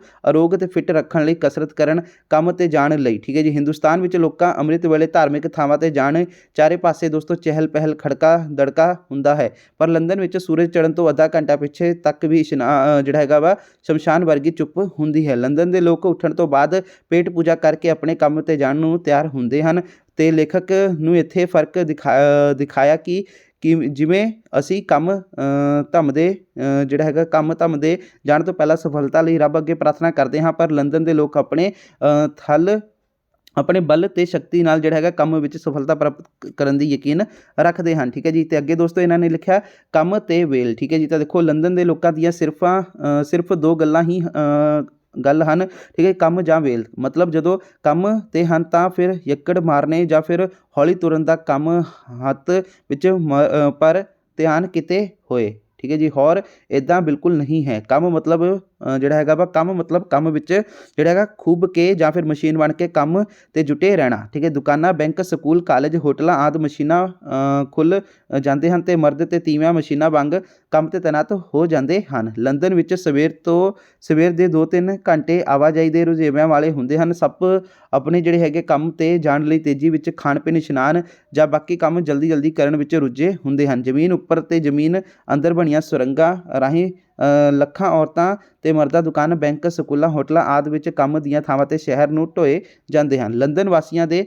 ਮਨ ਪਰਚਾਵੇ ਤਾਂ ਦੇਖੋ ਸ਼ਾਮ ਨੂੰ ਫੁੱਟਬਾਲ ਮੈਚ ਦੇਖਣ, ਘੋੜ ਦੌੜ, ਕੁੱਤਿਆਂ ਦੀਆਂ ਦੌੜਾਂ, ਸਰਕਸ, ਸਿਨੇਮਾ ਥੀਏਟਰ, ਨਾਚ, ਖਾਣੇ ਲੰਦਨ ਵਾਸੀਆਂ ਦੇ ਮਨ ਪਰਚਾਵੇ ਦੇ ਸਾਧਨ ਹਨ। ਲੰਦਨ ਵਾਸੀਆਂ ਦਾ ਆਚਰਣ ਤਾਂ ਲੇਖਕ ਲਿਖਦਾ ਹੈ ਕਿ ਲੰਦਨ ਵਾਸੀਆਂ ਨੂੰ ਸਰੀਰ ਰਿਸ਼ਟ ਪੁਸ਼ਟ ਰੱਖਣ ਦਾ ਸ਼ੌਂਕ ਹੈ। ਠੀਕ ਹੈ ਜੀ, ਫੁੱਟਬਾਲ ਤੇ ਮੈਚ, ਘੋੜ ਦੌੜਾਂ ਤੇ ਆਪਣਾ ਘਸੁੰਨਬਾਜ਼ੀ ਦੇ ਮੁਕਾਬਲਿਆਂ ਇੱਦਾਂ ਦੀਆਂ ਥਾਵਾਂ ਹਨ ਜਿੱਥੇ ਗਰੀਬ ਤੋਂ ਗਰੀਬ ਲੋਕ ਵੀ ਪਹੁੰਚਦੇ ਹਨ। ਖੇਡ ਕਿਰਿਆਵਾਂ ਵਿੱਚ ਜਿਹੜਾ ਹੈਗਾ ਵਾ ਇੱਦਾਂ ਰੁਚੀ ਲੰਦਨ ਵਾਸੀਆਂ ਦੀ ਤੰਦਰੁਸਤੀ ਦਾ ਰਾਜ ਹੈ। ਇੱਕ ਹੋਰ ਬਹੁਤ ਚੰਗੀ ਗੱਲ ਸੀ ਕਿ ਸਵੈ ਅਨੁਸ਼ਾਸਨ। ਠੀਕ ਹੈ ਜੀ, ਟਿਕਟ ਲੈਣ ਵੇਲੇ ਕਿਸੇ ਵੀ ਥਾਂ ਜੇ ਕੋਈ ਲਾਈਨ ਲੱਗੀ ਹੈ ਤਾਂ ਆਉਂਦਾ ਹੈ ਤਾਂ ਲੰਬੀ ਲਾਈਨ 'ਤੇ ਪਿੱਛੇ ਖੜ੍ਹ ਜਾਂਦਾ ਹੈ, ਕੋਈ ਅੱਗੇ ਹੋ ਕੇ ਲਾਈਨ ਤੋੜਨ ਦੀ ਕੋਸ਼ਿਸ਼ ਨਹੀਂ ਕਰਦਾ ਹੈ। ਸਕੂਲ ਕਾਲਜਾਂ ਵਿੱਚ ਪੜ੍ਹਾਈ ਜਿੰਨਾ ਹੀ ਹਰ ਰੋਜ਼ ਖੇਡਣਾ ਜ਼ਰੂਰੀ ਕੀਤਾ ਹੋਇਆ ਹੈ। ਇਸ ਕਰਕੇ ਅੰਗਰੇਜ਼ਾਂ ਦੀ ਔਲਾਦ ਵਿੱਚ ਜਿਹੜੀ ਹੈਗੀ ਆ ਮੁੱਢ ਤੋਂ ਹੀ ਰਲ ਕੇ ਕੰਮ ਕਰਨਾ, ਜਿੱਤਣ ਲਈ ਦੋਸਤੋ ਹਰ ਯੋਗ ਸਾਧਨ ਪੂਰੇ ਜ਼ੋਰ ਨਾਲ ਦੂਜਿਆਂ ਨਾਲ ਰਲ ਕੇ ਕਰਨਾ, ਪਰ ਹਾਰ ਨੂੰ ਜਿਹੜਾ ਹੈਗਾ ਵਾ ਖੀੜੇ ਦੋਸਤੋ ਮੱਥੇ ਚੱਲਣਾ, ਇਹ ਸਭ ਗੁਣ ਆ ਜਾਂਦੇ ਹਨ। ਇੱਕ ਹੋਰ ਚੰਗੀ ਗੱਲ ਹੈ ਕਿ ਇਹਨਾਂ ਲੋਕਾਂ ਦੇ ਰੋਜ਼ਾਨਾ ਮੇਲ ਜੋਲ ਵਿੱਚ ਜਿਹੜੀ ਹੈਗੀ ਭੱਦੀ ਜਾਂ ਫਿਰ ਮਲੀਨ ਭਾਸ਼ਾ ਬਹੁਤ ਘੱਟ ਹੁੰਦੀ ਹੈ। ਠੀਕ ਹੈ ਜੀ, ਲੰਦਨ ਵਿੱਚ ਮਾਪਿਆਂ ਦਾ ਜਿਹੜਾ ਹੈਗਾ ਵਾ ਧੀਆਂ ਪ੍ਰਤੀ ਦ੍ਰਿਸ਼ਟੀਕੋਣ। ਲੰਦਨ ਦੇ ਲੋਕ ਧੀਆਂ ਪੁੱਤਰਾਂ ਨੂੰ ਬਰਾਬਰ ਸਮਝ ਕੇ ਉਹਨਾਂ ਦਾ ਪਾਲਣ ਪੋਸ਼ਣ ਕਰਦੇ ਹਨ। ਲੰਦਨ ਵਿੱਚ ਲੜਕੀ ਜੰਮਣ 'ਤੇ ਉਨੀ ਹੀ ਖੁਸ਼ੀ ਮਨਾਈ ਜਾਂਦੀ ਹੈ ਜਿੰਨੀ ਲੜਕਾ ਜੰਮਣ 'ਤੇ। ਇੰਗਲੈਂਡ ਦੇ ਕਾਨੂੰਨ ਅਨੁਸਾਰ ਜਦ ਬੱਚਾ ਸਕੂਲ ਜਾਣ ਦੀ ਆਯੂ ਨੂੰ ਦੋਸਤੋ ਪਹੁੰਚ ਜਾਵੇ ਤਾਂ ਉਸਦੇ ਮਾਪਿਆਂ ਨੂੰ ਹੁਕਮ ਹੈ ਕਿ ਉਹ ਬੱਚੇ ਨੂੰ ਨੇੜੇ ਸਰਕਾਰੀ ਸਕੂਲ ਵਿੱਚ ਪਹੁੰਚਾਉਣ। ਜੇ ਉਹ ਕੋਲ ਕਰਨ ਤਾਂ ਜਿਹੜਾ ਹੈਗਾ ਵਾ ਦੋਸਤੋ ਸੰਮਨ ਜਾਂਦਾ ਹੈ ਅਤੇ ਅਦਾਲਤ ਦਾ ਜੁਰਮਾਨਾ ਹੁੰਦਾ ਹੈ। ਠੀਕ ਹੈ ਜੀ, ਤਾਂ ਇਹ ਦੋਸਤੋ ਇਸ ਦਾ ਆਨਸਰ ਹੋ ਗਿਆ, ਜੋ ਕਿ ਅਸੀਂ ਪੂਰਾ ਸਾਰ ਕਰ ਲਿਆ ਵਾ। ਕਿਸ ਦਾ ਆਪਾਂ ਇਹ ਕੀਤਾ ਵਾ ਦੋਸਤੋ, ਇਹ ਵਾਲੇ ਦਾ ਸਾਰ। ਠੀਕ ਹੈ ਜੀ, ਕਿੱਥੇ ਸੀਗੇ ਆਪਾਂ, ਇਹ ਵਾਲਾ ਸਾਰ ਕੀਤਾ ਵਾ ਆਪਾਂ, ਇਹ ਵਾਲਾ ਜਿਹੜਾ ਸੀਗਾ ਕਿ ਲੰਦਨ ਤੇ ਲੰਦਨ ਦੇ ਲੋਕ। ਠੀਕ ਹੈ ਜੀ, ਇਹ ਆਪਣਾ ਹੋ ਗਿਆ ਲੰਦਨ ਵਾਲਾ। ਹੁਣ ਦੋਸਤੋ ਹੈਗਾ ਕਿਸੇ 2 ਪ੍ਰਸ਼ਨਾਂ ਦੇ ਉੱਤਰ ਲਿਓ, ਆਪਾਂ ਸਾਰੇ ਹੀ ਕਰਾਂਗੇ। ਤਾਂ ਦੇਖੋ ਪਹਿਲਾ ਪ੍ਰਸ਼ਨ ਕੀ ਹੈ, ਪੰਜਾਬੀ ਭਾਸ਼ਾ ਦੇ ਮਹੱਤਵ ਅਤੇ ਇਤਿਹਾਸ ਬਾਰੇ ਜਾਣਕਾਰੀ ਦਿਓ। ਤਾਂ ਦੋਸਤੋ ਦੇਖਦੇ ਹਾਂ ਇਸ ਦੇ ਇਤਿਹਾਸ ਬਾਰੇ। ਠੀਕ ਹੈ ਜੀ, ਮਹੱਤਵ ਤੇ ਇਤਿਹਾਸ ਤਾਂ ਦੇਖੋ ਕੱਲਾ ਇਤਿਹਾਸ ਆ, ਮਹੱਤਵ ਤੁਸੀਂ ਦੋਸਤੋ 1-2 ਲਾਈਨਾਂ ਦੇਖ ਲਿਓ, ਆਪਣੇ ਕੋਲ ਲਿਖ ਦਿਓ। ਤਾਂ ਇਹਦਾ ਇਤਿਹਾਸ ਦੇਖੋ ਦੋਸਤੋ ਕੀ ਹੈ, ਪੰਜਾਬੀ ਭਾਸ਼ਾ ਦਾ ਇਤਿਹਾਸ 1000 ਸਾਲ ਪੁਰਾਣਾ ਹੈ, ਜਿਸ ਤੋਂ ਪਹਿਲਾਂ ਦੋਸਤੋ ਪ੍ਰਾਚੀਨ ਪੰਜਾਬ ਵਿੱਚ ਵੈਦਿਕ ਸੰਸਕ੍ਰਿਤ, ਫਿਰ ਦੋਸਤੋ ਕੀ ਹੈ ਪ੍ਰਕਿਰਤਾ ਅਤੇ ਉਹਨਾਂ ਤੋਂ ਮਗਰੋਂ ਦੋਸਤੋ ਅਪਭ੍ਰੰਸ਼ ਭਾਸ਼ਾਵਾਂ ਬੋਲੀਆਂ ਜਾਂਦੀਆਂ ਰਹੀਆਂ ਹਨ। ਇਹਨਾਂ ਪੁਰਾਣੀਆਂ ਭਾਸ਼ਾਵਾਂ ਤੋਂ ਹੀ ਹੌਲੀ ਬਦਲ ਕੇ ਦੋਸਤੋ 10ਵੀਂ 11ਵੀਂ ਈਸਵੀ ਵਿੱਚ ਪੰਜਾਬੀ ਭਾਸ਼ਾ ਦਾ ਜਿਹੜਾ ਜਨਮ ਹੋਇਆ। ਪੁਰਾਣੀ ਅਤੇ ਮੱਧਕਾਲੀ ਪੰਜਾਬੀ ਭਾਸ਼ਾ ਦੀਆਂ ਵੰਨਗੀਆਂ ਸਾਨੂੰ ਜਿਹੜਾ ਹੈਗਾ ਗੋਰਖਨਾਥ, ਚਰਪਟਨਾਥ ਅਤੇ ਅਦਮਾਨ, ਬਾਬਾ ਫਰੀਦ, ਠੀਕ ਹੈ ਜੀ, ਸ਼ਾਹ ਹੁਸੈਨ, ਦਮੋਦਰ, ਗੁਰੂ ਨਾਨਕ, ਭਾਈ ਗੁਰਦਾਸ, ਵਾਰਿਸ ਸ਼ਾਹ ਅਤੇ ਬੁੱਲੇ ਸ਼ਾਹ ਦੀਆਂ ਰਚਨਾਵਾਂ ਵਿੱਚ ਮਿਲਦੀਆਂ ਹਨ। ਮਹਾਰਾਜਾ ਰਣਜੀਤ ਸਿੰਘ ਕਾਲ ਤੋਂ ਮਗਰੋਂ ਹੀ ਅਜੋਕੀ ਪੰਜਾਬੀ ਭਾਸ਼ਾ ਦਾ ਸਰੂਪ ਜਿਹੜਾ ਹੈਗਾ ਨਿਖਰਿਆ ਹੈ। ਜੋ ਟਕਸਾਲੀ ਪੰਜਾਬੀ ਵਜੋਂ ਪ੍ਰਵਾਨ ਹੋਇਆ ਹੈ, ਜੋ ਅੱਜ ਸਾਡੇ ਸੱਭਿਆਚਾਰ, ਸਾਹਿਤਕ ਅਤੇ ਸਿੱਖਿਆ ਅਤੇ ਹੋਰ ਲਿਖਤ ਪੜ੍ਹਤ ਦੀ ਜਿਹੜੀ ਹੈਗੀ ਆ ਮਾਧਿਅਮ ਹੈ। ਠੀਕ ਹੈ ਜੀ, ਤਾਂ ਇਹ ਆਨਸਰ ਇਸਦਾ ਹੋ ਗਿਆ। ਅਗਲਾ ਦੋਸਤੋ ਕੀ ਹੈ, ਪੰਜਾਬੀ ਭਾਸ਼ਾ ਦੇ ਪਹਿਚਾਣ ਚਿੰਨ੍ਹ ਕਿਹੜੇ-ਕਿਹੜੇ ਹਨ? ਤਾਂ ਦੇਖੋ ਦੋਸਤੋ, ਆਹੀ ਆਪਣਾ ਪ੍ਰਸ਼ਨ ਆ, ਪੰਜਾਬੀ ਭਾਸ਼ਾ ਦੇ ਪਹਿਚਾਣ ਦੇ ਚਿੰਨ੍ਹ ਕਿਹੜੇ-ਕਿਹੜੇ ਹਨ? ਤਾਂ ਦੇਖੋ ਦੋਸਤੋ, ਪੰਜਾਬੀ ਭਾਸ਼ਾ ਦੇ ਜਿਹੜੇ ਹੈਗੇ ਆ ਮੁੱਖ ਪਹਿਚਾਣ ਚਿੰਨ੍ਹ 5 ਹਨ।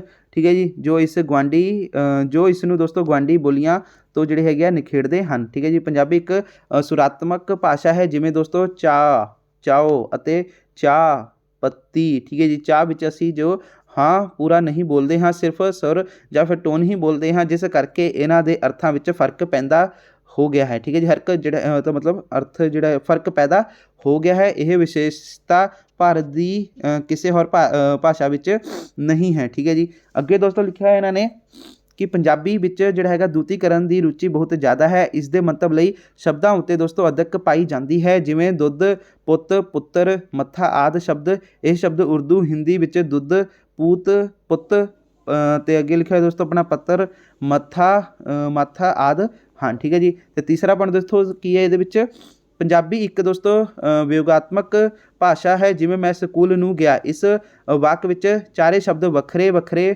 ਪਾਏ ਹਨ। ਇਹ ਇਹ ਜਿਹੜਾ ਹੈਗਾ ਦੋਸਤੋ ਵਿਯੋਗਾਤਮਕਤਾ ਦਾ ਲੱਛਣ ਹੈ, ਪਰ ਕਦੇ ਕਦੇ ਦੋਸਤੋ ਜਿਹੜਾ ਹੈਗਾ ਵਾ ਸੰਗਾਤਮਕ ਵੀ ਹੋ ਜਾਂਦੀ ਹੈ, ਜਿਵੇਂ ਮੈਂ ਸਕੂਲ ਗਿਆ। ਇਸ ਵਿੱਚ ਦੋਸਤੋ ਸਕੂਲ ਸ਼ਬਦ ਦਾ ਦੋ ਸ਼ਬਦ ਸਕੂਲ ਤੇ ਨੂੰ ਘੁਲੇ ਮਿਲੇ ਪਏ ਹਨ, ਜੋ ਕਿ ਦੋਸਤੋ ਕੀ ਹੈ, ਸੰਯੋਗਾਤਮਕ ਦਾ ਲੱਛਣ ਹੈ। ਠੀਕ ਹੈ ਜੀ, ਜੋ ਕਿ ਦੋਸਤੋ ਸੰਯੋਗਾਤਮਕਤਾ ਦਾ ਲੱਛਣ ਹੈ। ਅੱਗੇ ਦੋਸਤੋ ਪੰਜਾਬੀ ਇੱਕ ਜਿਹੜੀ ਹੈਗੀ ਦੋਸਤੋ ਪਿਛੜੇਤਾਤਮਕ ਭਾਸ਼ਾ ਹੈ। ਠੀਕ ਹੈ ਜੀ, ਭਾਵੇਂ ਇਸ ਵਿੱਚ ਕੁਝ ਅਗੇਤਰ ਦੀ ਵਰਤੀ ਜਾਂਦੀ ਹੈ, ਪਰ ਪਿਛੇਤਰਾਂ ਦੀ ਗਿਣਤੀ ਬਹੁਤ ਹੀ ਜ਼ਿਆਦਾ ਹੈ। ਠੀਕ ਹੈ ਜੀ, ਪੰਜਾਬੀ ਇੱਕ ਬਹੁਤ ਹੀ ਜਿਹੜੀ ਹੈਗੀ ਆ ਸ਼ਬਦਾਂ ਵਾਲੀ ਅਤੇ ਆਪਣੀ ਦੋਸਤੋ ਕੀ ਹੈ ਤਦਭਵ ਹੈ। ਠੀਕ ਹੈ ਜੀ, ਇਹ ਦੂਜੀਆਂ ਬੋਲੀਆਂ ਦੇ ਸ਼ਬਦਾਂ ਨੂੰ ਆਮ ਕਰਕੇ ਦੋਸਤੋ ਜਿਹੜਾ ਹੈਗਾ ਵਾ ਜਿਹੜਾ ਹੈਗਾ ਦੋਸਤੋ ਆਪਣਾ ਤੱਤ ਸਮਰੂਪ ਵਿੱਚ ਗ੍ਰਹਿਣ ਨਹੀਂ ਕਰਦੀ, ਸਗੋਂ ਆਪਣੇ ਅਨੁਕੂਲ ਬਦਲ ਕੇ ਗ੍ਰਹਿਣ ਕਰਦੀ ਹੈ, ਜਿਵੇਂ ਦੋਸਤੋ ਨੀਂਦ, ਨਿਦਰਾ। ਠੀਕ ਹੈ ਜੀ, ਵੱਖੀ, ਵਕੀਸ਼, ਹਿਰਦਾ ਦੋਸਤੋ ਹਿਦ੍ਰਿਆ,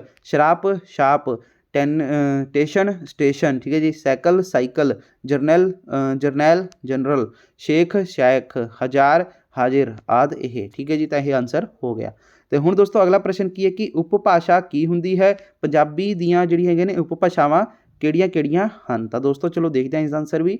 ਤਾਂ ਦੇਖੋ ਦੋਸਤੋ ਕੀ ਹੈ, ਉਪਭਾਸ਼ਾ ਕੀ ਹੁੰਦੀ ਹੈ, ਆਹੀ ਆਪਣਾ ਪ੍ਰਸ਼ਨ ਸੀਗਾ, ਉਪਭਾਸ਼ਾ ਕੀ ਹੁੰਦੀਆਂ ਨੇ, ਪੰਜਾਬ ਦੀਆਂ ਉਪਭਾਸ਼ਾਵਾਂ ਕਿਹੜੀਆਂ ਕਿਹੜੀਆਂ ਹਨ? ਤਾਂ ਦੇਖੋ ਦੋਸਤੋ ਕਿਸੇ ਜਿਹੜਾ ਹੈਗਾ ਕੀ ਆਨਸਰ ਇਸਦਾ ਇੱਕ ਆ ਕਿ ਕਿਸੇ ਭਾਸ਼ਾ ਖੇਤਰ ਦੀ ਬੋਲੀ ਵਿੱਚ ਜਿਹੜੀ ਹੈਗੀ ਦੋਸਤੋ ਇਲਾਕਾਈ ਭਿੰਨਤਾ ਨਾਲ ਬੋਲਚਾਲ ਦੀ ਬੋਲੀ ਦੇ ਕਈ ਰੂਪ ਮਿਲਦੇ ਹਨ। ਬੋਲੀ ਦੇ ਬੋਲਚਾਲ ਦੇ ਇਸ ਰੂਪ ਨੂੰ ਹੀ ਜਿਹੜਾ ਹੈਗਾ ਉਪ ਬੋਲੀ ਜਾਂ ਫਿਰ ਉਪਭਾਸ਼ਾ ਜਿਹੜਾ ਹੈਗਾ ਕਿਹਾ ਜਾਂਦਾ ਹੈ। ਠੀਕ ਹੈ ਜੀ, ਪੰਜਾਬੀ ਦੀਆਂ ਉਪਭਾਸ਼ਾਵਾਂ ਕਿਹੜੀਆਂ ਕਿਹੜੀਆਂ ਨੇ? ਪੰਜਾਬੀ ਬੋਲੀ ਦੀਆਂ ਜਾਂ ਫਿਰ ਇਹਦੇ ਵਿੱਚ ਕੀ ਹੈ, ਪੰਜਾਬੀ ਉਪਭਾਸ਼ਾਵਾਂ ਕਿਹੜੀਆਂ ਕਿਹੜੀਆਂ ਹਨ? ਤਾਂ ਦੇਖੋ ਦੋਸਤੋ ਮਾਝੀ, ਦੁਆਬੀ, ਮਲਵਈ, ਪੁਆਧੀ, ਪੋਠੋਹਾਰੀ, ਮੁਲਤਾਨੀ, ਲਹਿੰਦੀ ਅਤੇ ਡੋਗਰੀ ਜਿਹੜੀ ਹੈਗੀ ਹੈ ਦੋਸਤੋ ਇਹ ਕੀ ਨੇ, ਆਪਣੀਆਂ ਉਪਭਾਸ਼ਾਵਾਂ ਹਨ। ਠੀਕ ਹੈ ਜੀ, ਤਾਂ ਇਹ ਆਪਣਾ ਆਨਸਰ ਇਹ ਵੀ ਹੋ ਗਿਆ। ਅਗਲਾ ਦੋਸਤੋ ਪ੍ਰਸ਼ਨ ਕੀ ਹੈ, ਟਕਸਾਲੀ ਪੰਜਾਬੀ ਤੋਂ ਕੀ ਭਾਵ ਹੈ? ਤਾਂ ਦੋਸਤੋ ਦੇਖੋ ਟਕਸਾਲੀ ਪੰਜਾਬੀ ਭਾਸ਼ਾ ਵਿੱਚ ਦੇਖੋ ਟਕਸਾਲੀ ਪੰਜਾਬੀ ਕੀ ਹੈ, ਪੰਜਾਬੀ ਭਾਸ਼ਾ ਅਤੇ ਉਸ ਦੀਆਂ ਉਪਭਾਸ਼ਾਵਾਂ ਦੇ ਸੰਬੰਧ ਵਿੱਚ ਇਸ ਗੱਲ ਦਾ ਜ਼ਿਕਰ ਕਰਨਾ ਵੀ ਜ਼ਰੂਰੀ ਹੈ ਕਿ ਉਪਭਾਸ਼ਾਵਾਂ ਆਮ ਤੌਰ 'ਤੇ ਦੋਸਤੋ ਬੋਲਚਾਲ ਰੂਪ ਵਿੱਚ ਹੀ ਦੋਸਤੋ ਵਿਚਰਦੀਆਂ ਹਨ, ਲੇਕਿਨ ਪੰਜਾਬੀ ਦਾ ਦੋਸਤੋ ਜਿਹੜਾ ਭਾਸ਼ਾ ਰੂਪ ਆਮ ਕਰਕੇ ਲਿਖਣ ਵਿੱਚ ਆਉਂਦਾ ਹੈ ਅਤੇ ਜਿਸ ਨੂੰ ਭਾਰਤੀ ਪੰਜਾਬੀ ਵਿੱਚ ਸਿੱਖਿਆ, ਪ੍ਰੀਖਿਆ, ਉਚੇਰੀ ਵਿੱਦਿਆ, ਸਾਹਿਤ, ਗਿਆਨ ਅਤੇ ਵਿਗਿਆਨ, ਰਾਜ ਪ੍ਰਬੰਧ ਅਤੇ ਹੋਰ ਸਰਕਾਰੀ ਕਾਰ ਵਿਹਾਰ ਦਾ ਮਾਧਿਅਮ ਸਵੀਕਾਰ ਕੀਤਾ ਗਿਆ ਹੈ, ਉਹ ਭਾਸ਼ਾ ਰੂਪ ਹੈ ਟਕਸਾਲੀ ਪੰਜਾਬੀ। ਠੀਕ ਹੈ ਜੀ, ਇਸ ਨੂੰ ਕੇਂਦਰੀ ਪੰਜਾਬੀ ਅਤੇ ਸਾਹਿਤਕ ਪੰਜਾਬੀ ਵੀ ਕਿਹਾ ਜਾਂਦਾ ਹੈ। ਟਕਸਾਲੀ ਪੰਜਾਬੀ ਸਾਰੀਆਂ ਉਪਭਾਸ਼ਾਵਾਂ ਦੇ ਕੇਂਦਰ ਵਿੱਚ ਖੜੀ ਹੈ ਅਤੇ ਇਹ ਸਾਰੀਆਂ ਹੀ ਉਪਭਾਸ਼ਾਵਾਂ ਨਾਲ ਗੂੜਾ ਸੰਬੰਧ ਰੱਖਦੀ ਹੈ। ਟਕਸਾਲੀ ਪੰਜਾਬੀ ਦਾ ਆਧਾਰ ਦੋਸਤੋ ਭਾਵੇਂ ਮਾਝੀ ਉਪਭਾਸ਼ਾ ਰਿਹਾ ਹੈ, ਪਰ ਹੁਣ ਇਹ ਸਾਰੀਆਂ ਹੀ ਹੋਰ ਪੰਜਾਬੀ ਉਪਭਾਸ਼ਾਵਾਂ ਦੀ ਵੀ ਪ੍ਰਤੀਨਿਧਤਾ ਜਿਹੜੀ ਹੈਗੀ ਕਰਦੀ ਹੈ, ਕਿਉਂਕਿ ਇਹ ਟਕਸਾਲੀ ਪੰਜਾਬੀ ਸਾਰੀਆਂ ਵਿੱਚੋਂ ਇੱਕ ਮਿਆਰੀ ਅਤੇ ਮੁੱਖ ਭਾਸ਼ਾ ਵਜੋਂ ਉਭਰੀ ਹੈ। ਠੀਕ ਹੈ ਜੀ, ਅਤੇ ਅੱਗੇ ਦੋਸਤੋ ਦੇਖੋ ਕੀ ਹੈ, ਮਾਝੀ ਭਾਵੇਂ ਜਿਹੜੀ ਹੈਗੀ ਹੈ ਟਕਸਾਲੀ ਪੰਜਾਬੀ ਦੀ ਆਧਾਰ ਬੋਲੀ ਹੈ, ਪਰ ਦੋਸਤੋ ਕੀ ਹੈ ਪਰ ਬੋਲਚਾਲ ਦੀ ਪੱਧਰ 'ਤੇ ਦੋਸਤੋ ਮਾਝੀ ਉਪਭਾਸ਼ਾਵਾਂ ਵਿੱਚ ਟਕਸਾਲੀ ਪੰਜਾਬੀ ਭਾਸ਼ਾ ਨਾਲੋਂ ਕਾਫੀ ਅੰਤਰ ਹੈ। ਬੋਲਚਾਲ ਮਾਝੀ ਦੇ ਨਮੂਨੇ ਦੇ ਵਾਕ ਵੇਖੋ, ਜਿਵੇਂ ਕਿ ਦੋਸਤੋ ਟਕਸਾਲੀ ਪੰਜਾਬੀ ਦੇ ਵਿੱਚ ਕੀ ਕਰਦੇ ਹੋ, ਤਾਂ ਬੋਲਚਾਲੀ ਮਾਝੀ ਦੇ ਵਿੱਚ ਦੋਸਤੋ ਕੀ ਕਰਨ ਡੇ ਹੋ। ਠੀਕ ਹੈ ਜੀ, ਕਿੱਥੇ ਚੱਲਿਆ ਹੈ ਤਾਂ ਕਿੱਥੇ ਜਾਣ ਡੇ ਹੋ। ਠੀਕ ਹੈ ਜੀ, ਉਸਨੇ ਉਸਨੇ ਕਿਹਾ ਤਾਂ ਉਸ ਕਿਹਾ, ਠੀਕ ਹੈ ਜੀ। ਉਹਨਾਂ ਨੇ ਕਿਹਾ, ਉਹਨ ਕਿਹਾ, ਇਹਨਾਂ ਨੇ ਕਿਹਾ ਤਾਂ ਇਨ ਕਿਹਾ, ਠੀਕ ਹੈ ਜੀ। ਤਾਂ ਇਹ ਇਸ ਦਾ ਕੁਝ ਉਦਾਹਰਨਾਂ ਮਤਲਬ ਕੁਝ ਨਮੂਨੇ ਹੈਗੇ ਆ, ਠੀਕ ਹੈ ਜੀ। ਨਮੂਨੇ ਇੱਥੇ ਲਿਖਿਆ ਵੀ ਹੋਇਆ ਸੀਗਾ, ਦੇਖੋ ਦੋਸਤੋ ਕੀ ਨੇ, ਹਾਂਜੀ ਕੁਝ ਨਮੂਨੇ ਇੱਥੇ ਜਿਹੜੇ ਹੈਗੇ ਆ ਇੱਥੇ ਦਿੱਤੇ ਹੋਏ ਹਨ, ਠੀਕ ਹੈ ਜੀ। ਤੇ ਹੁਣ ਦੋਸਤੋ ਬਸ ਇਸ ਤੋਂ ਬਾਅਦ ਦੇਖ ਸਕਦੇ ਹੋ ਕਿ ਹੋਰ ਕੁਝ ਨਹੀਂ ਹੈਗਾ, ਠੀਕ ਹੈ ਜੀ। ਉਸ ਤੋਂ ਬਾਅਦ ਦੋਸਤੋ ਇਹ ਆਪਣਾ ਸਾਰਾ ਹੀ ਇਹ ਜਿਹੜਾ ਪੇਪਰ ਆਪਣੇ ਕੋਲ ਪਹੁੰਚਿਆ ਸੀਗਾ ਕਲਾਸ, ਠੀਕ ਹੈ ਜੀ, 11th ਦਾ ਪੰਜਾਬੀ ਇਲੈਕਟਿਵ ਦਾ, ਜੋ ਕਿ ਅਸੀਂ ਪੂਰਾ ਹੀ ਸੋਲਵ ਕਰ ਲਿਆ ਵਾ, ਠੀਕ ਹੈ ਜੀ। ਪਹਿਲਾਂ ਤੋਂ ਹੀ ਸੋਲਵ ਸੀਗਾ ਤੇ ਅਸੀਂ ਤੁਹਾਨੂੰ ਜਿਹੜਾ ਹੈਗਾ ਕੁਝ ਆਪਣੇ ਕੋਲੋਂ ਜਿਹੜਾ ਹੈਗਾ ਵਾ ਲੱਭ ਕੇ ਬੜੀ ਹੀ ਮਿਹਨਤ ਨਾਲ ਦੋਸਤੋ ਲੱਭ ਕੇ ਤੁਹਾਨੂੰ ਸਾਰੇ ਹੀ ਆਨਸਰ ਇਸਦੇ ਸੋਲਵ ਕਰਵਾ ਕੇ ਤੁਹਾਨੂੰ ਆਨਸਰ ਵੀ ਦੱਸੇ ਹਨ, ਠੀਕ ਹੈ ਜੀ। ਤਾਂ ਸਾਰੇ ਹੀ ਦੋਸਤੋ ਅਸੀਂ ਇੰਟਰਨੈਟ ਜਾਂ ਫਿਰ ਬੁੱਕਸ ਜਾਂ ਗਾਈਡ ਵਗੈਰਾ ਤੋਂ ਇਕੱਠੇ ਕਰਕੇ ਤੁਹਾਨੂੰ ਆਨਸਰ ਦੱਸੇ ਹਨ। ਤੇ ਬਾਕੀ ਦੋਸਤੋ ਆਪਣਾ ਜਿਹੜਾ ਇੱਕ ਇਹ ਪ੍ਰਸ਼ਨ ਰਹਿੰਦਾ ਸੀਗਾ ਕਿ ਧੂਏਦਾਰ ਲਿਫਾਫਾ ਕਿਸ ਨੂੰ ਕਿਹਾ ਗਿਆ ਹੈ, ਤਾਂ ਦੋਸਤੋ ਲੰਡਨ ਸ਼ਹਿਰ ਨੂੰ ਜਿਹੜਾ ਹੈਗਾ ਧੂਏਦਾਰ ਲਿਫਾਫਾ ਕਿਹਾ ਗਿਆ ਹੈ। ਤਾਂ ਇਸ ਦਾ ਆਨਸਰ ਵੀ ਆਪਾਂ ਨੂੰ ਸਾਰ ਦੇ ਵਿੱਚ ਪਤਾ ਲੱਗ ਗਿਆ ਸੀਗਾ, ਲੰਡਨ ਵਾਲੇ ਦੇ ਵਿੱਚ, ਠੀਕ ਹੈ ਜੀ। ਤਾਂ ਦੋਸਤੋ ਬਸ ਆਹੀ ਸੀਗਾ ਤੁਹਾਡੇ ਕਲਾਸ 11ਵੀਂ ਦਾ ਇਹ ਇੱਕ ਸਾਡੇ ਕੋਲ ਪੇਪਰ ਪਹੁੰਚਿਆ ਸੀਗਾ, ਅਸੀਂ ਤੁਹਾਨੂੰ ਸੋਲਵ ਕਰਾ ਕੇ ਤਿਆਰੀ ਕਰਾ ਦਿੱਤੀ ਹੈ। ਵੈਰੀ ਇੰਪੋਰਟੈਂਟ ਦੇ ਵਿੱਚ ਪ੍ਰਸ਼ਨ ਉੱਤਰ ਸੀਗੇ। ਓਕੇ ਦੋਸਤੋ, ਚਲੋ ਠੀਕ ਹੈ ਜੀ। ਅਗਰ ਤੁਹਾਨੂੰ ਹੋਰ ਵੀ ਕੁਝ ਚਾਹੀਦਾ ਹੈ ਕਿ ਹੋਰ ਸਰ ਇੱਕ ਪੇਪਰ ਇੱਕ ਹੋਰ ਕਰਾ ਦਿਓ ਕੋਈ ਇਸ ਤਰ੍ਹਾਂ ਦਾ ਹੀ ਇੰਪੋਰਟੈਂਟ, ਤਾਂ ਦੋਸਤੋ ਅਸੀਂ ਉਹ ਵੀ ਕਰਾ ਦਾਂਗੇ, ਤੁਸੀਂ ਕਮੈਂਟ ਕਰ ਸਕਦੇ ਹੋ, ਠੀਕ ਹੈ ਜੀ। ਬਾਕੀ ਅਗਰ ਤੁਹਾਡੀ ਕੋਈ ਕੁਐਰੀ ਹੈ ਤੁਸੀਂ ਮੈਨੂੰ ਇੰਸਟਾਗ੍ਰਾਮ 'ਤੇ ਮੈਸੇਜ ਕਰ ਸਕਦੇ ਹੋ, ਇੰਸਟਾ ਆਈਡੀ ਦਾ ਲਿੰਕ ਡਿਸਕ੍ਰਿਪਸ਼ਨ ਬਾਕਸ ਦੇ ਵਿੱਚ ਦਿੱਤਾ ਹੋਏਗਾ।